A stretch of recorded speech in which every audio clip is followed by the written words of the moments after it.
lot of action items today, so it should be okay for me to lead the meeting from here. We need to adopt the agenda. I would just, all those in favor indicate by saying aye. Aye. Aye. Aye. Aye as well. We also need to approve the minutes from October 8th. Hope you had a chance to look at those prior to. I move approval. I second. Been moved and seconded. All those in favor indicate by saying aye. Aye. Aye. Chair votes aye as well. This is the time for public comment. I would like to say I see that we have some public in the meeting, in the Zoom meeting as well. Just be sure to raise your hand. I think that's probably how John will be able to tell if you're there, and I think we'll do that too, myself, Scott, and Daniel. But if there are any public comments right now, we will take them.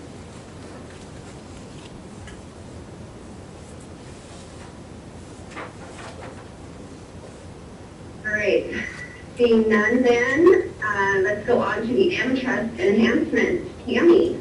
Thank you, Madam Chair, members of the board. The teacher's retirement system just recently had to change our focus from the online withdrawal application because of regulatory changes from the IRS, which includes the W4P changes as well as the W4R.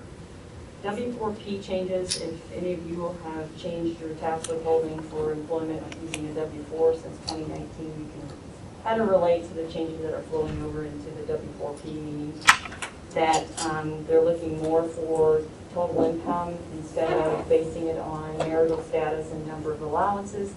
Now the IRS is focusing on looking at filing status, meaning head of household, qualified widower, married, filing jointly, single, the whole 9 yards. So TRS now has to change our focus and start looking at implementing those changes for our upcoming payroll in January. However, on November the 5th, we did get information from the IRS that the Form 2021 W4P will still be available and allowed to be remitted to the teacher's retirement system and used until December 31st of 2022.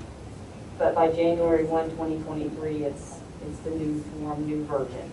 But we are looking at progressing forward and actually trying to implement this as of January 1 because we've already started these programming changes.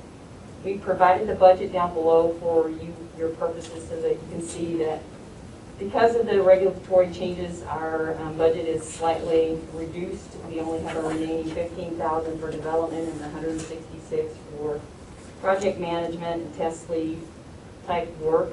We're not anticipating any additional changes. However, I will caution and just let you know that if something did happen to arise that where we had other regulatory changes, we may have to come back to the board that either reallocate the budget or ask for an amendment to the budget.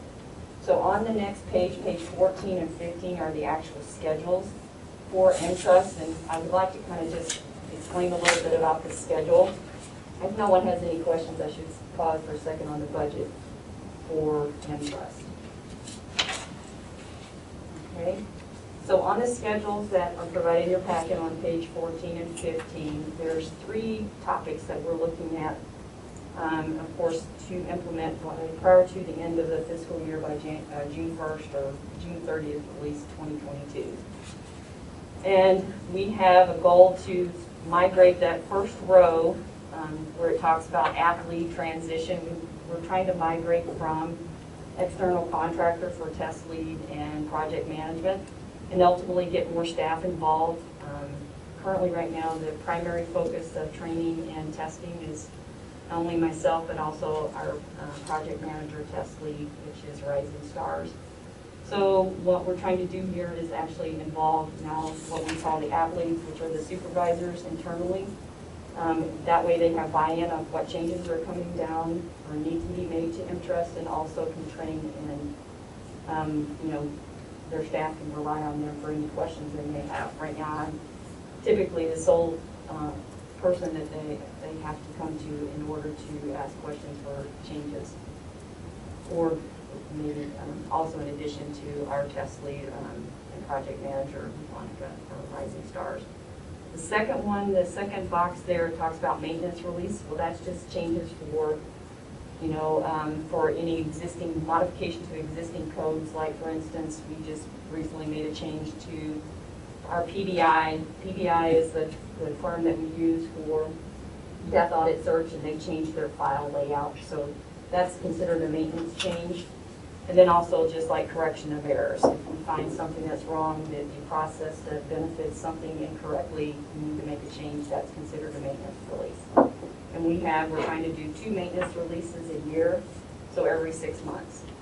And then the last thing which is part of our strategic plan that we had in place for this fiscal year was the online withdrawals. And we actually were looking at trying to get that in place in introduction January 1. But because of the regulatory changes, we now had to kind of put that on the back burner and undertake the stuff that you see in the bottom right-hand corner for the PCR 5566, which is the W4P. We're going to have 2 phases of a rollout for that. Phase 1 is going to be just getting the code changes in place in order for the calculation for when we run payroll or withdrawals. It will withhold the appropriate taxes based upon the new code changes. And then phase 2 is a rollout when the form is actually available. We've been told, we were in a Zoom meeting on the 18th of November, and Ice Miller, which is our contractor for tax council, was involved in that Zoom meeting, and she informed us that the IRS has announced that, a representative has announced that the forms as well as the tax tables should be available by mid-December. We'll see. They've made a change. We started down the path, made some programming changes for the new form. We kind of made a few slight changes to that, so we had to kind of back up, start over. Based upon feedback they've gotten from all the other pension systems and applicable parties that are affected by these changes. So hopefully that will be the case. We'll actually see the forms by mid-December as well as the tax tables. And the one other thing I'd like to point out on this schedule is in the left-hand corner there, you'll see a legend that just kind of describes what the different colors represent. AMA is our development folks. App manager, that would be me, and then the project manager is our Rising Stars, Monica, and then the app leads are our supervisors, internal staff. So any questions on the M-Trust schedule that we have in place for now through the end of this fiscal year? Yes, Member Brown? I have a question about, now that the supervisors are getting more involved in the process, and you said you're backing away from some of the contracts, what kind of cost savings are we talking about?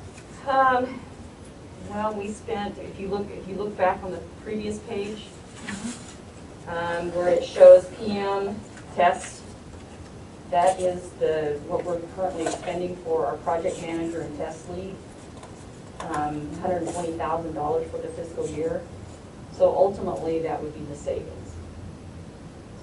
So if we can assume that there's going to be a savings of $125,000, could we also assume that that is going to be used first before additional funding is asked for? Going forward in the future? Right. Yes, I would assume so. I mean, we're going to have some flat amount for, enhancements, potential. I mean, we've always had that in the past, some set amount that we would set aside each biennium, each time we set our budget in order for any type of regulatory changes, maintenance enhancements, things that are just going to be required, whether it be a legislative change or an IRS or other regulatory changes. So yes, we will have some sort of figure set aside for that. And of course, this would be the savings. I guess what I'm asking is, are we able to, through law or through rule or whatever, take the cost savings from Part A and flip it to Part B, C, or D? So, I'll jump in just real quickly. So the board will set our budget in May, there's really no tie to the previous year's budget as far as, other than obviously that we have priorities that we want to see through completion. On this page here that I'm sharing my screen, you can see that we currently pay $60,000 a year for our test lead and project manager's role in the maintenance releases, and then about $60,000 in enhancements. And the only thing a little point of caution is, even though we're going to have the supervisors take on a larger role, I still envision us having some test lead and project manager expenditures, because our next thing, once we complete the online withdrawals, is going to be to take on an online retirement application. And that really is going to be a full-time job. However, the maintenance, so the $60,000 we're paying for test lead and project management, that should be transitioned over to our existing staff. And then I would envision Monica's time being focused just on this new development build out, if that makes sense. Yeah. So it's not going to totally go away, but it's going to be reduced. All right. And eventually, once we sort of stop building out new bells and whistles, we would be in a position where TRS staff can take over without contractor services going south. Good, thank you.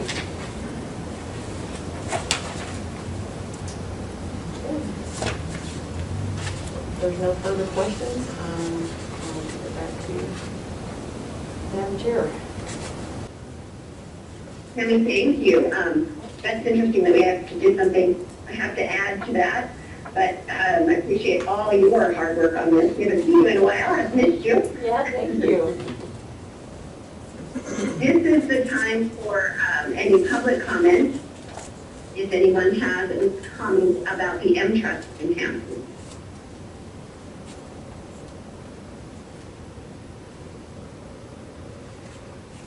All right, seeing none, do we have any further discussion on the board? All right, well then let's go on to Sean's Executive Director's report. All right, thank you, Madam Chair. So in your packet, it's on page 17.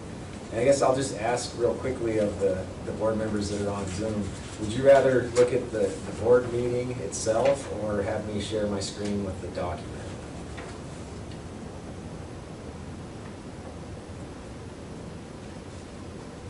I don't have a preference, it doesn't matter to me, so.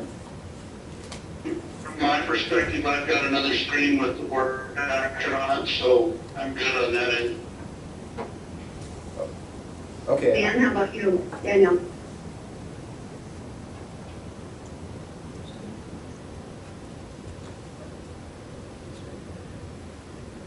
Oh, sorry, I had to unmute. So like Scott, I have you up on another screen with the documents, so you might as well keep your smiling faces in front of us. Okay, well, we can see most of you. You haven't shared your video, but Gary and Scott did. There's no more time. Okay, I'll go ahead and get started then on page 17 of your packet with the operations update. So I wanted to report to the board that the active team supervisor, which is John L. Sedlock, and the benefit officers, which are Jesse Hill and Margaret Lilly, completed the Ready, Set, Retire presentations in the communities listed there, which are Billings, Lewistown, Butte, Helena, Kalispell, Missoula, and Great Falls. The in-person Ready, Set, Retire presentations were attended by... You are muted. Oh, is that me? Just outstanding. Okay, can you unmute me there, Rex? Did we lose them again, guys? Star 6. Okay. You are unmuted. Okay, we're Oh, back. there. You're back. Okay. We lost you for a minute. Okay, all right, so we had about 425 individuals attend those in-person presentations, and of the 425, 220 completed evaluations. In addition to that, we scheduled 2 virtual Ready, Set, Retire presentations, and they actually appear to be, that they're going to be well attended. The first one, we had 75 people join, which is nice because they can join from anywhere in the state, just like you're doing right now through Zoom. And we have about 100 members pre-registered for the December 9th session of Ready, Set, Retire. And based on that high response rate, we're going to schedule a third presentation in the middle of January as well. So in addition to that, our communication manager, which is Darla Fitzpatrick, completed 2 in-person TRS 101 retirement system basic presentations, which is for our early to mid-career members at the October 21st and 22nd MFPE conference. It wasn't highly attended. There were only about 15 participants each day, but Darla goes there during the conference anyway to man a TRS booth for our members that are at the conference, so they can learn a little bit about TRS. We have some handouts that we provide to them there. But what's a little bit more exciting is that we're also going to do a virtual TRS 101 presentation on December 15th, and we currently have 100 pre-registered attendees. So it appears that everyone is getting really accustomed to online meetings, and in some cases that may even be their preference. My understanding is that the MFP conference itself was not as attended in person at a high level as it has been in previous years, but it was the overall enrollment, I believe, was still pretty high. And maybe when we get to the public comments, Sarah can speak to that because a lot of them did join virtually. Moving on to number 2, a staff update. So TRS reopened the auditor position on November 24th with the first review of applications on December 14th. And for those of you that maybe aren't, I think I talked about it a little bit at our last meeting, but TRS has wanted to hire an auditor for a couple of years, and it's been part of our strategic plan, and we did post that position already once this year. Only had 3 applicants, and none of the 3 applicants had audit experience, so we decided to repost the position. We're hoping to have a little bit better pool this time around. We did increase the pay range by a couple $1,000s. Hopefully that will bring in some qualified candidates. I've checked with HR and how this posting compares to other auditors in state government, and we're very competitive. So I hopefully we'll get some good candidates to choose from. Sean, would that have to be a full-time job, or could, say, an auditing team in Helena do that as a side business, a side job? So like a contractor? Right. Possibly. The only thing I guess what I would be worried about there is our laws are very specific, and really this person is not auditing financial data as much as they're auditing membership, that they're reporting to the appropriate retirement system, that they're only reporting pensionable income, that those types of things are probably 70% of this position's role. Not to say it couldn't be done, but I think we would want to have hands-on training with whoever this auditor is. Understood, yeah. Okay, moving on to item number B, legislative committee update. The SAVA committee met on November 4th, and I presented on behalf of the board a presentation on TRS governance and oversight as part of the House Joint 8 pension study portion of their agenda. The committee really didn't have many questions at all about the governance of the retirement systems, but they did, I would say they focused most of their attention on the game wardens and police officers' retirement system, because that's the only, currently, as of today, the only defined benefit plan in the state that does not amortize in 30 years or less. That is actually a pretty cheap date to fix. At this point, it's only about $175,000 a year in additional contributions to bring that into 30-year amortization. So I would suspect there'll be something come out of committee to address that shortfall in the next session. The other sort of area of focus, just through their discussion, was learning more about layered amortization, which we've had. Our actuary, Todd Green, has addressed our board about what layered amortization is and how it works. Just as a commentary that I would add to that is, in a world where you have unlimited resources, layered amortization would absolutely be the way to go. We could put everything on cruise control, and if we had a bad year in the market, the contribution rates would automatically adjust to make up for that shortfall, or vice versa. If we had a really good year in the market, our contribution rates would automatically adjust. However, in practice for our employers, you would be looking at a lot of contribution volatility, which I think is going to be a hard sell, not to write it off at all or anything like that. I'm just sort of rehashing some of the discussion the board had when Todd presented layered amortization as part of the risk study we did in 2019. Any questions about the legislative committee that has already met? I actually have a question if we can go back for a second Sure. on the presentations. Are there any plans, or is it just too expensive or just not cost effective to bring some of these presentations to Northeast and eastern part of the state? Sorry, I'm required to ask that question. You know where I'm from. So yeah. I'm just curious because I can see the map and obviously a big void on the eastern side. So I didn't know if it was something you guys had considered or just evaluated to say that you wouldn't get enough attendees, or, and I know, of course, with the virtual stuff, it's very appealing to go that way, but I can tell you the people on my side of the state are sick of going to online meetings. So it's one of those things that I was just curious if you guys made plans to do something on the eastern side at all, or if it's just. Yeah, no, that's a great question. And so we have been out there. I myself have presented in Sydney and Glasgow. Each year our schedule varies. When we get a little bit further into the agenda here, I will be traveling out to the northeast and the southeast part of the state, and I will work with Sarah to see if we can set up an evening Ready, Set, Retire presentation out there as well. The timing of the Ready, Set, Retire presentation is important with respect to, we're going to be giving them information about their termination pay or irrevocable election form, and it's best to have those presentations in the fall so they have time to get that form on file. They have to have it on file at least 90 days prior to their termination date. Otherwise, they sort of already missed the boat. But it is, I have worked this into my travels for the superintendent meetings, and then our benefit officers have worked it in previous years to get out to the High Line and the northeast part of the state. Great. So it varies a little bit year to year, but you're right, for this current year, we definitely did not hit that geographic part of the state. And so when I go out there for the NEMAS in April, I will work with NFPE to see if they want to try to set up a race and entire presentation for members out there. Okay, sounds good. Thank you.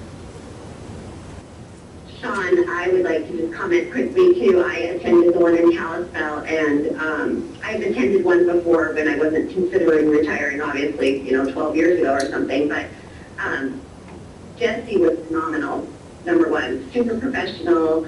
People loved her. She was really open and really, really good on stage.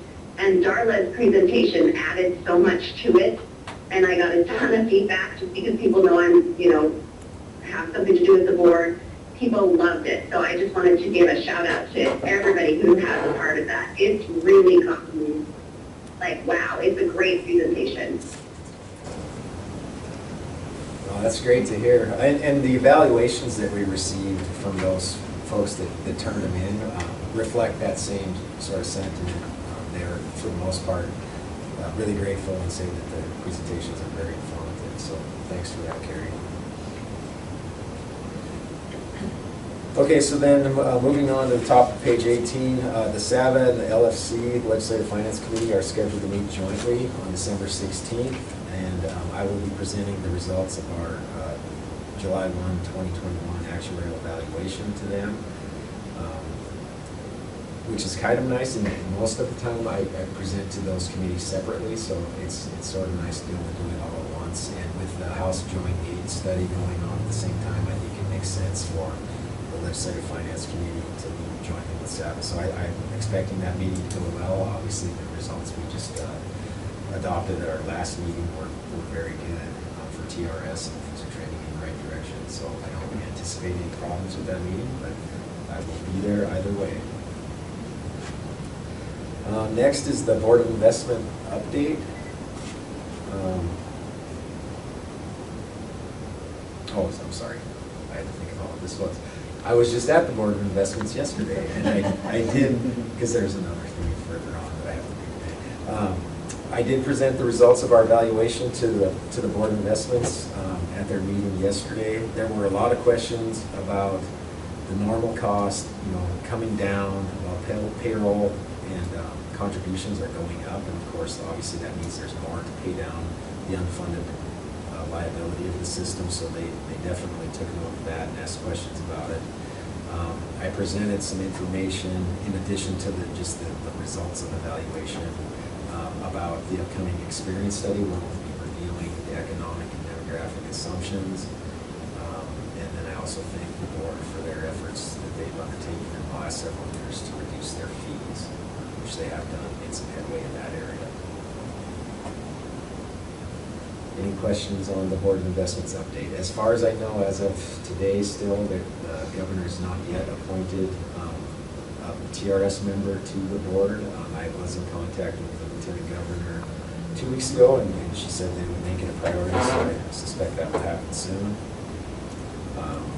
That's the best update I have on that one at this point. And then last, I have the Montana School Superintendent meeting schedule. This is part of our strategic plan, is for me to get out in front of the superintendents every other year. And so I have been able to schedule those meetings for this spring, and they're all listed there. If any of the board members are interested in attending one of these mass meetings that's in their area, if you could just send me an email, and I'll make sure you know the location and the time of the meeting, and would be happy to have you there. Scott has attended one previously in Lewistown. It's a good way for me as the director to get out there and hear sort of firsthand the concerns, or areas where superintendents feel the retirement system can help them, or areas where they feel the retirement system is constraining their efforts to fill the classroom or whatever it may be. I already know I'm going to hear a lot about working retiree, loosening up working retiree laws, those types of things. I know that's going to be something that those groups are going to be speaking to me about, and it's always nice to at least hear them out, and I can come back to the board and let you know what their thoughts are before we take on legislative proposals for next session. Isn't that nationwide? I mean, we're losing a huge population of present-day teachers in the next 5-6 years, so we're really going to have to be kind of creative. I believe so. I mean, it's been, they've been saying that it's going to happen every year, and it is happening to some degree, but the only thing I really have to go off of is retirement rates, and our retirement rates are relatively stable. We haven't seen a big spike, but they are probably inflated more than they would be 10 years from now when we're sort of through the baby boomer generation's retirement cycle. Anecdotally, Kirk Miller from School Administrators in Montana, I mean, he has told me, he said, I talked to him to help set up these schedules. He said, I know I've been saying it's coming. He said it's really coming this next year, just based on who's out there in those administrative. Then he's speaking more from administrative roles, administrator roles, but teachers, I'm sure, are following suit. It's just the baby boomer generation is there. Many of them are already past retirement eligibility and still working, and they're going to be leaving the workforce.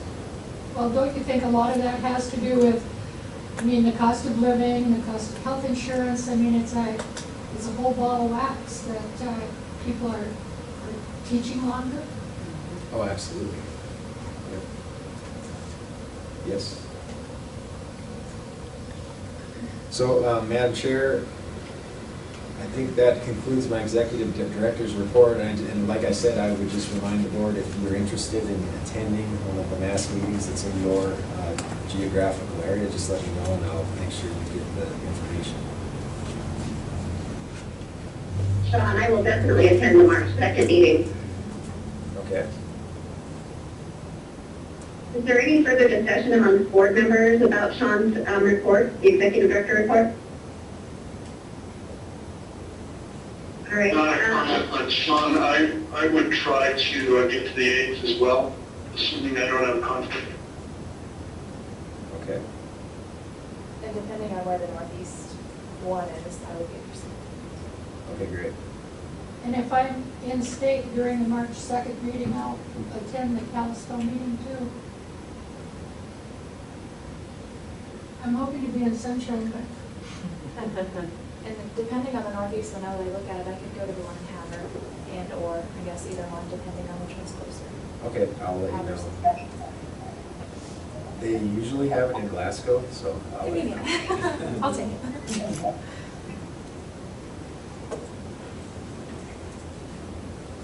All right, is there any public comment about Sean's executive director report? Yes, if I may. I don't know if you can hear me from over there. Sarah Piper, MSPE. I just wanted to address Member Hitchcock's comments. Thank you for that, because it was largely a factor of we set these schedules for where we were going to go in, I think we started talking about it in like May or June. And at that point, we really weren't sure where schools were going to be fully open, where we were going to have a large enough area to social distance if that was a requirement. So we sort of said, okay, as MFPE and then working with TRS on scheduling, let's start in big cities, hit a large number of people since it's been a couple of years since we were able to do this. And also that way, if something went sideways, we had access to maybe a larger space if we needed to spread out further. In the past, though, it's definitely been a rotating show. It's not the same locations every time, and Northeast has definitely been on that list at least every other year, going back through historical records from my predecessor, and I'd say sometimes every year, maybe even, there's been something on either the High Line or the Northeast in that direction for sure, because it is a concern, absolutely, that we have people everywhere. And I would just add, we're so grateful for the opportunity to host TRS at those meetings. It's really such a benefit that our members really appreciate, and we get tons of great feedback. And one of the top things we heard from people was, I can't make that date, is there another date or is it online? And so the opportunity then to also host these virtually, I think we see from the numbers, has really helped fill a gap for the people who can't make it in person, and then having it in person fills that gap for those that choose. So thank you guys, Executive Director Graham, to Arla, the whole team for being flexible on that. We really appreciate the board supporting that endeavor. And it is appreciated that you guys are there as well. I know there's so many people who don't know about their union benefits, and it's just nice to have that teamed up. Any other comments? We do have quite a few people online. I see about 5 people online, so if anybody ever needs to speak, raise your hand and John will let us know. Okay, then we're on to administrative business. And again, I'll let you take over, Sean. All right, thank you, Madam Chair. So on page 19, we start out with the investment report, and within your packet on pages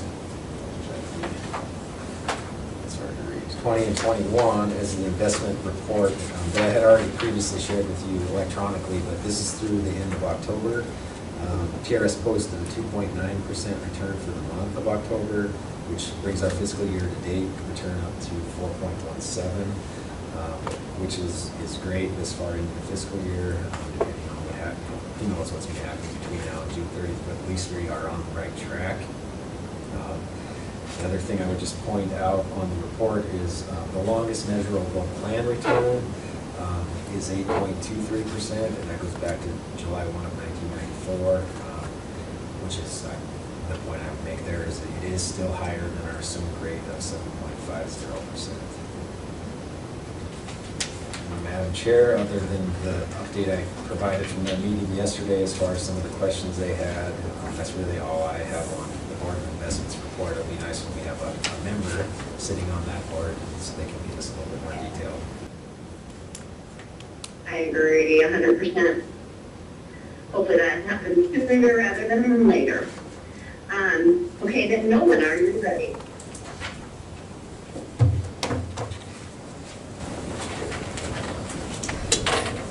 Thank you, Madam Chair, members of the board. So once again, for our 2 newer members, every board meeting I review the summary of the financial statements and budget as of the most recent, as recently as possible. In this case, it's all as of October 31st. The financials are, shown in comparison to the same time frame last year. So as of October 31st of 2020, and then the budget is just basically, where we're at in comparison to our budget for the current fiscal year. The first page is the balance sheet. The main one that's going to jump out at you is just that our, our total investments. Excuse me, page what? Oh, page 24. Thank you. In mine, at least. Yeah.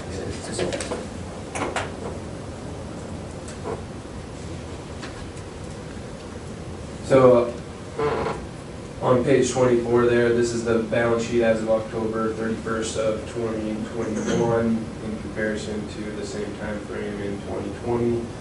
Our total investments are up about 800 million. Obviously, our returns in the first 4 months of this fiscal year weren't as strong as our returns in the first 4 months of last fiscal year. So you'll see that in the fund balance statement and the revenues. But our overall, the returns were so strong last year that we, our overall total assets are about 800 million more than they were in as of this point last year. So, is there any questions on that? You can see that difference mainly if you look down toward the bottom there and you see the year-to-date income loss as of October 31st of last year. We had 136 million,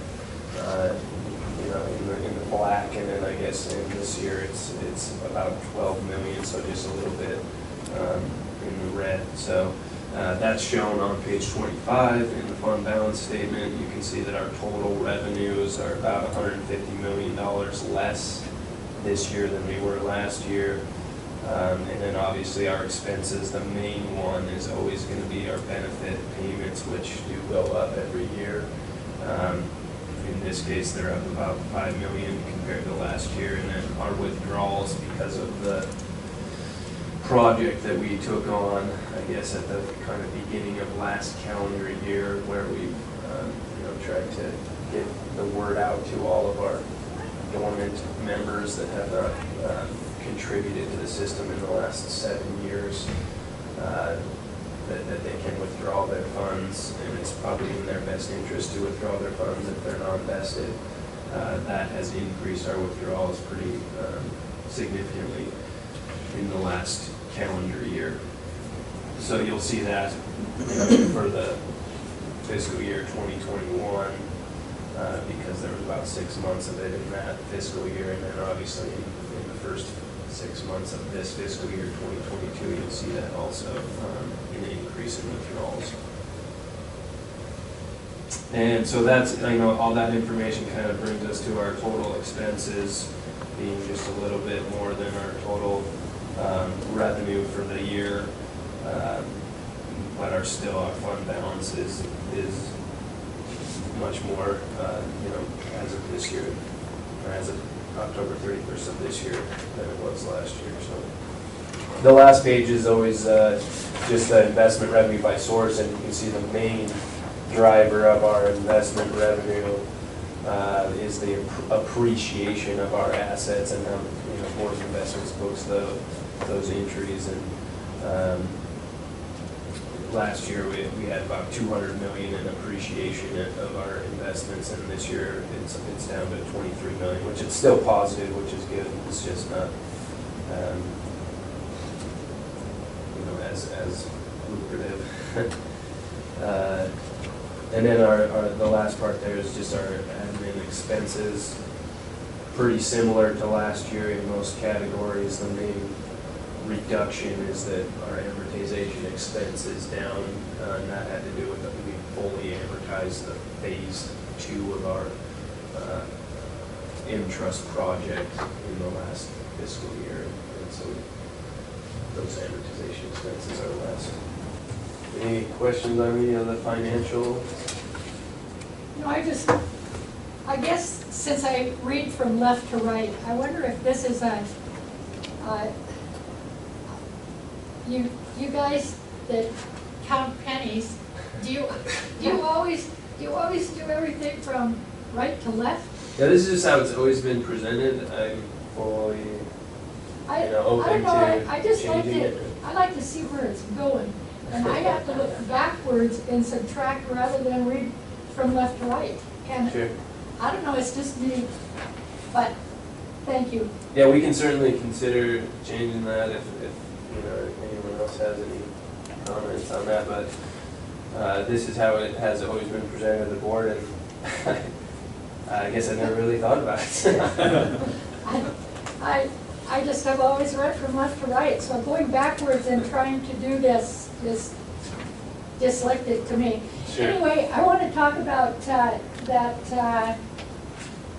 pretty much that loss in that category of investment appreciation. What was going on there? So the first 4 months of last fiscal year, which would be, July 1st through October 31st, or I guess 3 months, sorry. Was that right? Yeah. So either way, it was really strong returns in fiscal year 2021. And so those first 4 months in July, August, September, and October of 2021, or 2020, I'm sorry, and then that was fiscal year 2021. And then in this first 4 months of this fiscal year, 2022, it just hasn't been as strong. It's still positive. I mean, as Sean pointed out in the investment, presentation, we're still, fiscal year to date, we have about 4% in the positive returns. So you can see, that's why we have like 23 million in appreciation of assets, but that still doesn't equate to nearly the return. But if you looked at October 31st of 2020, those same investment section, you were probably seeing more like 25-30% returns. Welcome to Zoom. We were getting out of the COVID hole at that Followed by time. pound. Markets were down 30-some% in March of 20, and so we were still climbing out of that hole at that point. So those are higher than what we would normally see. And so another question I have then is, even though we know the market difference, were the categories in which the Board of Investments Enter your were investing our participant money ID, followed by similar, pound. You are or in the were they meeting. different? There are none. Yeah, our allocation percentages of our investments are set by the Board of Investment You Board. are unmuted. Obviously recommended by the Board of Investment staff, and those have not changed significantly over the years. So yeah, that allocation stays the same. It's just the returns that we were seeing in those various categories. Were much stronger returns last year. They're still positive this year. They're just not as strong of returns. So you see, we do have revenue. It's not negative revenue, which could happen if we actually got negative returns. But in this case, they're just not as we didn't earn enough money to cover all of our benefit payments, which that's kind of how our plan works in the long run. Sometimes we pay out more than we have, and sometimes we make more than we pay out. So it just depends on the investment return. I think we all saw it in our personal accounts too, but I was just wondering about Sure. the asset allocation, if it was the same or if something changed over at the Board of Investments. It's relatively close to this. There's very small adjustments Right. they made, really small. May I make the point that all of us online here on Zoom have been out of the conversation for about the last 5 minutes? So whatever you guys are discussing, please catch us up if it's anything important. So, sorry about that. Rex let me know, and I had to recall. I don't know why our phone connection keeps dropping off, but Member Brown asked about what appears to be a loss in investment, and it's really not. It's the total expenses minus the total revenue. It's just not as strong as last year. So we're talking about the market return for the first 3 months of fiscal year 22 not being quite as strong as the first 3 months of fiscal year 21. And the point was made that our benefit payments are more than our contributions, and so if that investment income is not on track, we do run the red, but obviously we have 3 more quarters to make that up. Thank you for the update.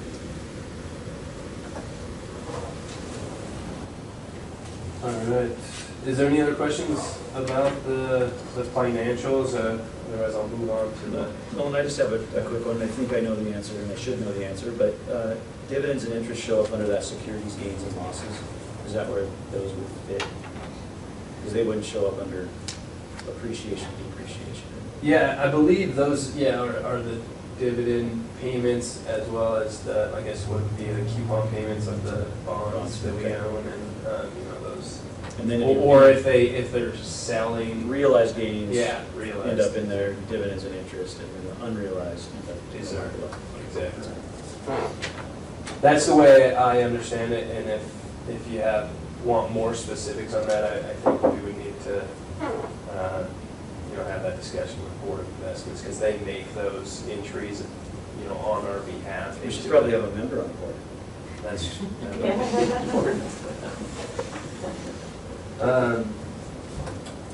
So if there's no further questions, moving on to the operating budget. Again, we're looking at as of October 31st, 2021. The way this is laid out, again, we can certainly discuss any changes in the layout. It shows the expenses in that first category for last year, like the total fiscal year 2021 expenses. And then the next, column is going to be your budget that was approved by the board for fiscal year this current fiscal year.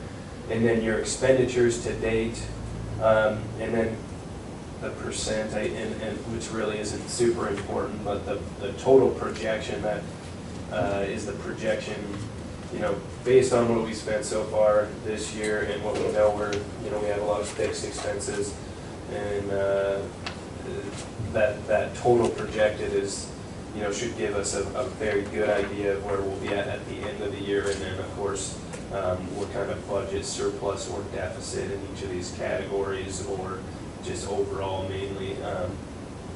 We're about 4 months into the year. As you go through the year, it gets much easier to project where we'll be at the end of the year. The first few months, it's kind of since it's based on current expenditures, it's difficult. But we've always done a pretty good job. As of, the October 31st, 2021, we're seeing about a 56,000 roughly projected surplus in personal services. And the majority of that is we budgeted that auditor position to start sometime in August, September. And we still obviously haven't filled that position. So we're going to see some vacancy savings, for that. And that's the majority of the personal services surplus that we're seeing. Operating expenses is a much bigger so it's just a little difficult to project. Right now, it looks like about 87,000-ish. The audit fees, we can only, we get allocated a certain set fixed amount that we're going to spend over the next 2 fiscal years. So since they could charge all of it in 1 fiscal year, technically we have to budget that amount, which was the $169,000. However, since it's a 2-year budget, they'll likely only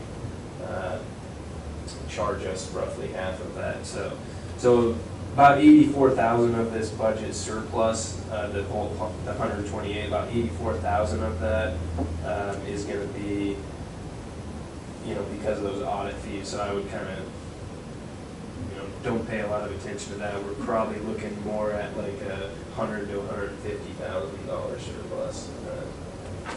If that makes sense. So does anyone have any questions about the operating budget? Actually, I think this flow chart is fine. It goes from left to right. It goes from 20 to 21 to 22 instead of from 22 to 21. That's true. It does. It kind of So goes it's backwards. really doesn't it? easy for me to read. Good deal. Contracted services is our largest expenditure category. So we always show the board kind of where we're at in each of these expense codes. I know there was some questions about our interest projects and those contracts that are associated with that. So you can see that in that IT consulting and professional services, it's 62136, that's our biggest budgeted category, $359,000 is budgeted, and that includes our project test lead, project manager, and then obviously, Alfred and the development, yeah, so those are all included in that category, and as you can see, we're 33% through the fiscal year as of October 31st, and we've spent about 30% of that budget, so, kind of right on track with all that. So, I look at, most of these are about a third or a fourth of the budget, but yet we come up to, payroll service fees are already at 100%. Is that paid out in the first? So yeah, that's a fixed cost from, so HRI, Human Resource Information Services, I think is what their name is. They do, all of our payroll, like actually cut the paychecks to all of our staff members, and or do the direct deposits and things. And so they have a set, their internal service fund, so they have a set amount that they charge each agency. And some agencies may pay it quarterly, we just pay the whole thing because it's going to get charged to us anyway. So I think it actually, so it's been paid, so we won't be charged any more in that category, but that's a fixed cost that we were going to have no matter what. So could we assume that percentage of budget, when it's high like that, it's just paid out in that first quarter? Some of them, for sure, like the insurance and bonds that are close to 100 also. And then a lot of these ITSD, those are billed monthly by, state Okay. ITSD.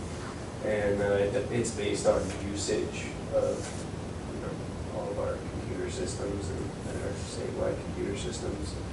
But yeah, there's not, I guess it kind of depends on which category, but some certainly are fixed costs, and if you want, more in depth on the budget, I can certainly. No, I think you explained it very well, actually. Thank you, right? When you look at that 100%, it's like. Jumps out there, Yeah. Hey Nolan, is everything within trust now in the future, is it expensed directly, or do we amortize and That's capitalize? right, yeah, we made the decision to expense it, directly going forward. There's not a lot of project costs, I guess, the majority of it is on, the actual contracts for their time and services, and so yeah, I think that was, otherwise, we used to have like a separate in-trust budget that we would have the board approve, and those were for those main, phases of the project where we were bringing on a whole bunch of new modules, and going forward, it was just, the decision was made to just go ahead and expense it as we have it. Yeah, so about half of that 359,000 is really what we would consider maintenance costs. And so we're only down to about 170,000 or so of actual development. And this last, I guess, page 29, if we did have some delinquent agencies, which are agencies that have not paid their contribution reports or not submitted their contribution reports, we've always presented that to the board. I don't know how useful that information is. As of the 5th, there was no delinquent agencies because their reports aren't due until the 15th of the month or the previous month. So now that we're past the 15th of, when these were prepared, we do have a couple delinquent employers, but I work with those employers daily, talking to them or their superintendents, and we have had situations where Sean has had to get involved, but they're usually pretty good about getting their reports in. So. What seems to be the problem, the lack of staff or? Yeah, there's a high turnover in the, the business professional or the clerks, if you will, or the office managers, of the schools, and so there's high turnover in that area, and then that's probably the main driver of any of the delinquent agencies. But there's also just some small schools that maybe their payroll people don't work except for a couple days out of the month or whatever, so. Yeah, I mean, just from the time I've been with TRS, which is about 8 years, the first several years, I think our online wage and contribution reporting system that we've implemented as part of the trust project is much improved, because we would usually have 5 or 6 every single board meeting that were delinquent for more than 30 days. They also have to submit a report every month now. They didn't have to report a summer report if they didn't have stuff that they now they're required to report every month.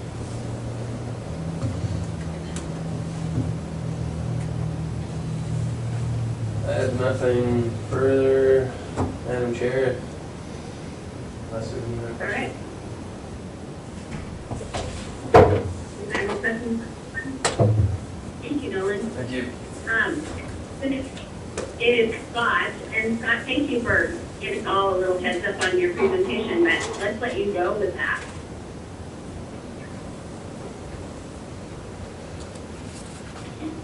Yeah, thanks, Carrie. I appreciate it, and I appreciate the support the board gives to training. As most of the board members know, I have been working with NCTR on some of the trustee training for quite a while, and so while I don't spend a whole lot of time with it, I do have an opportunity to share concerns or ideas or thoughts, and I really think both with the trustee workshop and the annual conference this year, they pretty much knocked it out of the park. They had some really good trainings virtually that I thought were really good. And the advantage virtually, nobody's excited like today. We're not in the office. Nobody's excited to be doing a lot of this stuff over Zoom. But it does give you the opportunity to document more of what's happening with that. And so I took pretty copious notes, and I just shared one example of that with the presentation that was the initial keynote in that conference. And I shared that one because it kind of was intended to change the mindsets of some people about what happens in China. And there's an awful lot of statistics and an awful lot of shared information on those slides. They kind of explain why it's a little different than it used to be, and why it's changed so rapidly, so fast. And I'm not going to pull up that or talk about it specifically, but really it comes down to a change in demographics in China versus the rest of the world. And as everybody knows, China had a massive baby boom after World War II, just like everybody else did. But shortly thereafter, in the 70s and 80s, they came down to a one-child policy. And that one-child policy, for 20 or 30 years, decreased the number of children in China. And those children, those millennials, are now the driving force behind everything that happens in China. And because there's no tree, ancestral tree as we tend to think of it there, the tree is inverted. So there's far more older people in China than there are younger people. And as a result of that, they have far more disposable income. Their disposable income is completely different from the Western world, and they don't have any problem spending it. And as a result, the things that we've seen in the last 30 years over how they spend that money have really driven the economy in China and other things that are going on in China. I guess if you want to call it a scary part of that scenario is that even though that pyramid, that that group of people that is supporting that current millennial is huge. We need to remember that there are still more millennials in China than there are people in the United States, across the board, far more. And as a result of that, and all of their income, it does change a few things that's going on. I don't know that his presentation, Zach's presentation, really was intended to point us in any direction. It was more intended to provide an opportunity for understanding what's going on there. But it also reminded us that just the sheer numbers of people in that part of the world will drive an awful lot of things that happen financially as a result of their spending. And you know, how does that play out for us? We can't compete with numbers like that. We'll never be able to compete with those kind of numbers. However, we do have, and I thought he did a really nice job of actually speaking to, you know, the strengths that we have as a population and our ability to adjust and be flexible and to provide services that are unique and obviously, even though they are getting much stronger in technology and much stronger in their economy, there are still many things that, if we pay attention to the things that we need to do over the next 30 or 40 years as a country, that we should be in good shape as well. But, you know, the China of old, and I'll just talk about the China of old, there's one slide in there that showed Singapore in 1990, and it's essentially a city of 3- and 4-story buildings. And Singapore today, 30 years later, is all skyscrapers. And that's just how China is changing in the things that they're doing. Away from that, though, there were a lot of other really good sessions where we talked about various different kinds of asset classes, and they really focused an awful lot on public equities, fixed income, private equity, real estate. If board members have any questions on any of that stuff, I obviously have a bunch of notes on a lot of that stuff too. We had a couple other keynotes. Chad Hymas from Salt Lake was a very motivational speaker. And then, you know, at the conclusion of the event on the 13th of October, we had Michelle Gadsden-Williams, who spoke about her experiences and how that led to her position on social justice and racial equity. And that was so, that presentation was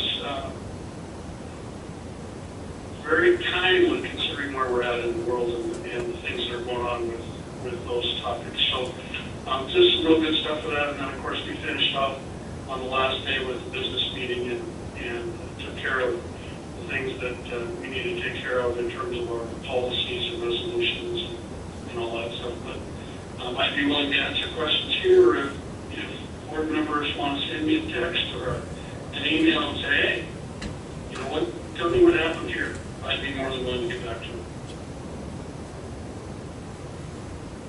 I know I really appreciated you tagging us and letting us know about, you know, some of the speakers, and we can always look up their name probably, but as a new board member, I appreciated the heads up. You're welcome. Well, I just had a quick minute to go through the stuff, but I am interested to just take a little bit longer and kind of delve in, and then I may have some questions for you. Thanks, Scott. Well, I'll apologize up front. And I know Sarah's an English teacher. Sarah, you might find all kinds of English things going on with my notes or whatever. Just remember the source. And I apologize for that. It's never the same when you're not listening to it and not having a chance to see it. So if you, I can sure see where I might have fragment of a thought in there and it doesn't really say anything. We just ignore it. So. I'll put my red pen away, don't worry. Hey Scott, I have just a quick question. Was most of the conference geared toward boards that manage their own investments? It sounds like there was a lot of investment discussion. The annual conference tends to have more of that in it than the trustee workshop does, so yes, it was geared more towards that. But the things that drive some of those, I mentioned, some of the things that are going on in the world or some of the things that are going on in the United States, they talk about those an awful lot because that tends to drive some of what we see in the economy or the investment world as well. Obviously, last year when this conference was going on, COVID was right in the middle of all of the news and all the things that were going on. So there's some real pertinent things. I've either gone to the annual conference or participated, as I have the last couple of years, virtually, probably 6 times. And there's always something. I'll just pick in 2001. There was a huge event that happened on September 11th. Our conference was in October the first week, and that was when the airlines were finally opening up and people were starting to travel a little bit. Yeah, that was a conference that was in Salt Lake. But they brought in 2 or 3 different speakers that specifically spoke to where in the world is Afghanistan, how is this tied to what's going to happen with our markets, what's going to happen with all of this. So it's there's very timely news and information that comes out of the conference as well. Thank you. Thanks, Scott. I really appreciate that. The next thing on our agenda is the tentative meeting date. We like to get the next one set in stone and then just have the others out there for an FYI. So the next one is February 18th. You can check your calendars really quick. And if it doesn't work for someone, we kind of try to look at it in a different way. I know that Sean, for wrestling, is this a good time for you? Madam Chair, yes, actually, it is. That's the week after state finals, so. The first 2 Fridays in February would not work for me just because we have divisionals and then state. Works for me.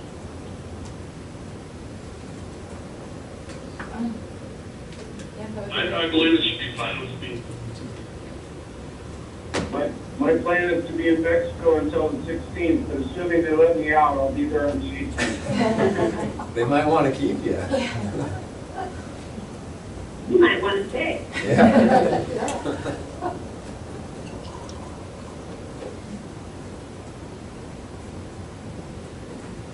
Okay, well, we'll put that one in stone then and just have May 6th out there for a future date. And I lost my thing here, so hold on a second. I'm looking at 3 different places. August 5th, October 7th, and December 2nd. So. All right, well, this is another chance for public to come in. I did see we had a chat in there, and it was, let me see here. It was Dennis Martin. I need to look at my glasses.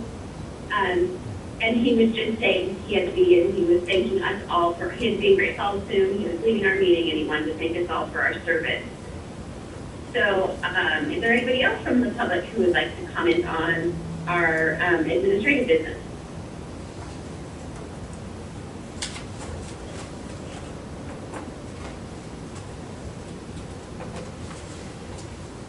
All right. Seeing none, then I'm going to move on to our communication manager's report, and that's Darla. We'll have to take this from the stage.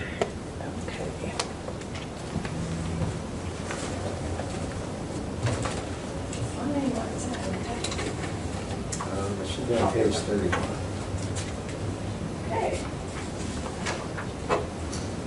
So I just was here at the May meeting, so I apologize to those of you who were here. I've heard some of this before, but for the benefit of our new members, I'll just explain kind of in general what's been done over the past since May, basically. And I tried to sort of tie it to our strategic plan, the way that's organized, to some degree. So website updates and redesign. One of the things we have on that strategic plan is to do a proof of concept for redoing our website. It's been in place about 8 years now, and that's an eternity in web years.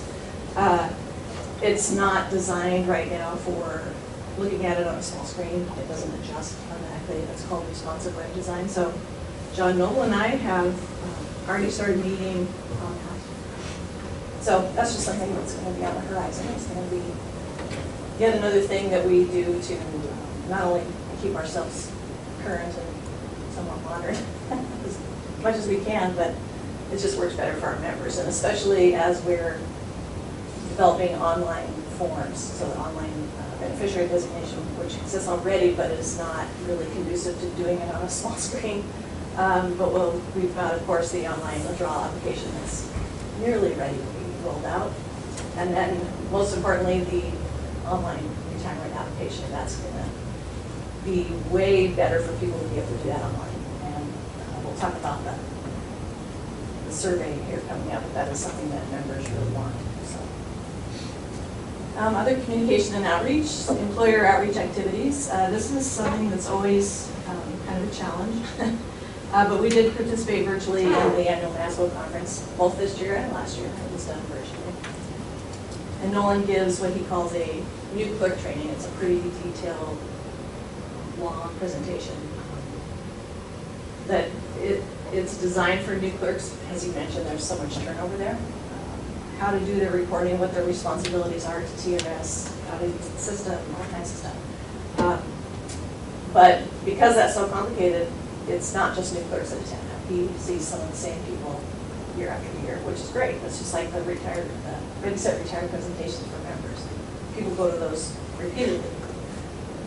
It's all very complicated, and they enjoy it. They love having Nolan come talk to them. So we did that virtually this year, and my involvement with it is that I prepare those presentations and the actual PowerPoint ready. And so this year we had to do quite a lot of updating to that presentation for the new member enrollment process, which was automated.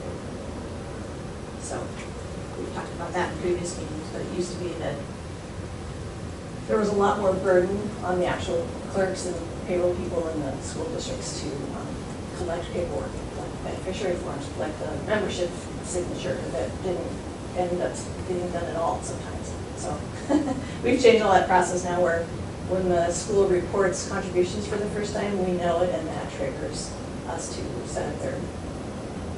send out new member notifications, letters, so forth. They used to be very manual. So that's improved our lives, I think, on this side, and has made things somewhat easier for the clerks out there. And that's always the goal, try and make things better, try to streamline processes. So we'll continue to work on those. And along that line, I do work with Nolan to issue employer memos and notices. So we do have a tool called Gov Delivery that the Department of Administration implemented a couple of years ago. And we're just sort of a smaller user of it, but we do use it to distribute memos.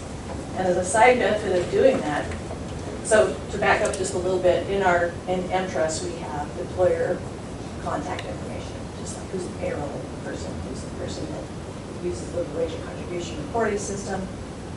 And so we pull that out, send email notices. Sometimes on rare occasion, if it's something really big or dramatic, we'll mail actual letters to the school districts, but usually it's email. So email being what it is, it changes all the time. We, using this Gov Delivery tool and the reports that it provides, has created this side benefit for us that we know when the email has failed, it tells us.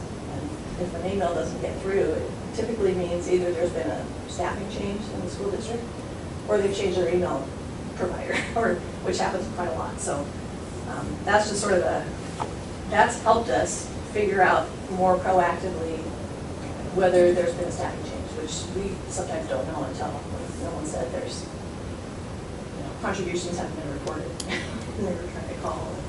I think I heard you guys on the phone just the other day with a tiny school district that it's sometimes hard to track down what's going on out in the school district. They don't automatically think, oh, we better tell TRS, we better change. So this is just one little side benefit of this tool that we sometimes get a heads up that things have changed. So Could you tell us a little bit more about these emails? Are these email addresses at the school district address only? Or are there personal email addresses in your database? this is for the people who are identified as contacts for the employer. So that's usually an HR person. We have two contacts on the employer screen. There's HR and payroll. Usually the payroll person is the person who's doing the contribution report. So it's not a whole list of everybody in the school district. It's not necessarily the superintendent. It's probably also not the superintendent. So it's just who we have business name to have an email address for. And do we ever share those email addresses with anyone else? Nope, as far as I know, I don't think we've ever. Thank you. And this Gov delivery tool is password protected. It's, I pull the current contact list out of interest and upload it, but it's all password protected and everything. So there's no other users of Gov delivery can't send my address and vice versa. And we also have insurance contact information as well. Yeah, what? Insurance yes, providers through the districts, we collect their email information as well. So sometimes there's a different staff person at the school who handles, and that's a kind of a smaller subset of schools that state law allows us to deduct from a person's retirement check if they're getting their insurance, health insurance through the school district. So that Tammy's referring to the reporting where the person in the school district has to submit a report to us saying, here's what the premiums are, here's what's due for the next month. We pull it out of their check and send it on to the school. So we have an email address for the person who does that. So it's very limited employer emails that we have. And like I said, if that staffing has changed, we don't know until we get an email that doesn't go through. Is that an added fee when you're pulling some people's money out and sending it to a second party? I'm not in charge of that. So No, it's not, I mean, it would be, most of it, it's either we're remitting it by EFT, ACH to the treasury for that respective district, for them to then pull the money for that, so, long story short, yes, we send the money out to the treasury. There's not a fee, there's a fee through the state warrant, if you create a state warrant for it. That would be minor. I mean, I don't know exactly how many insurance employers we have out there.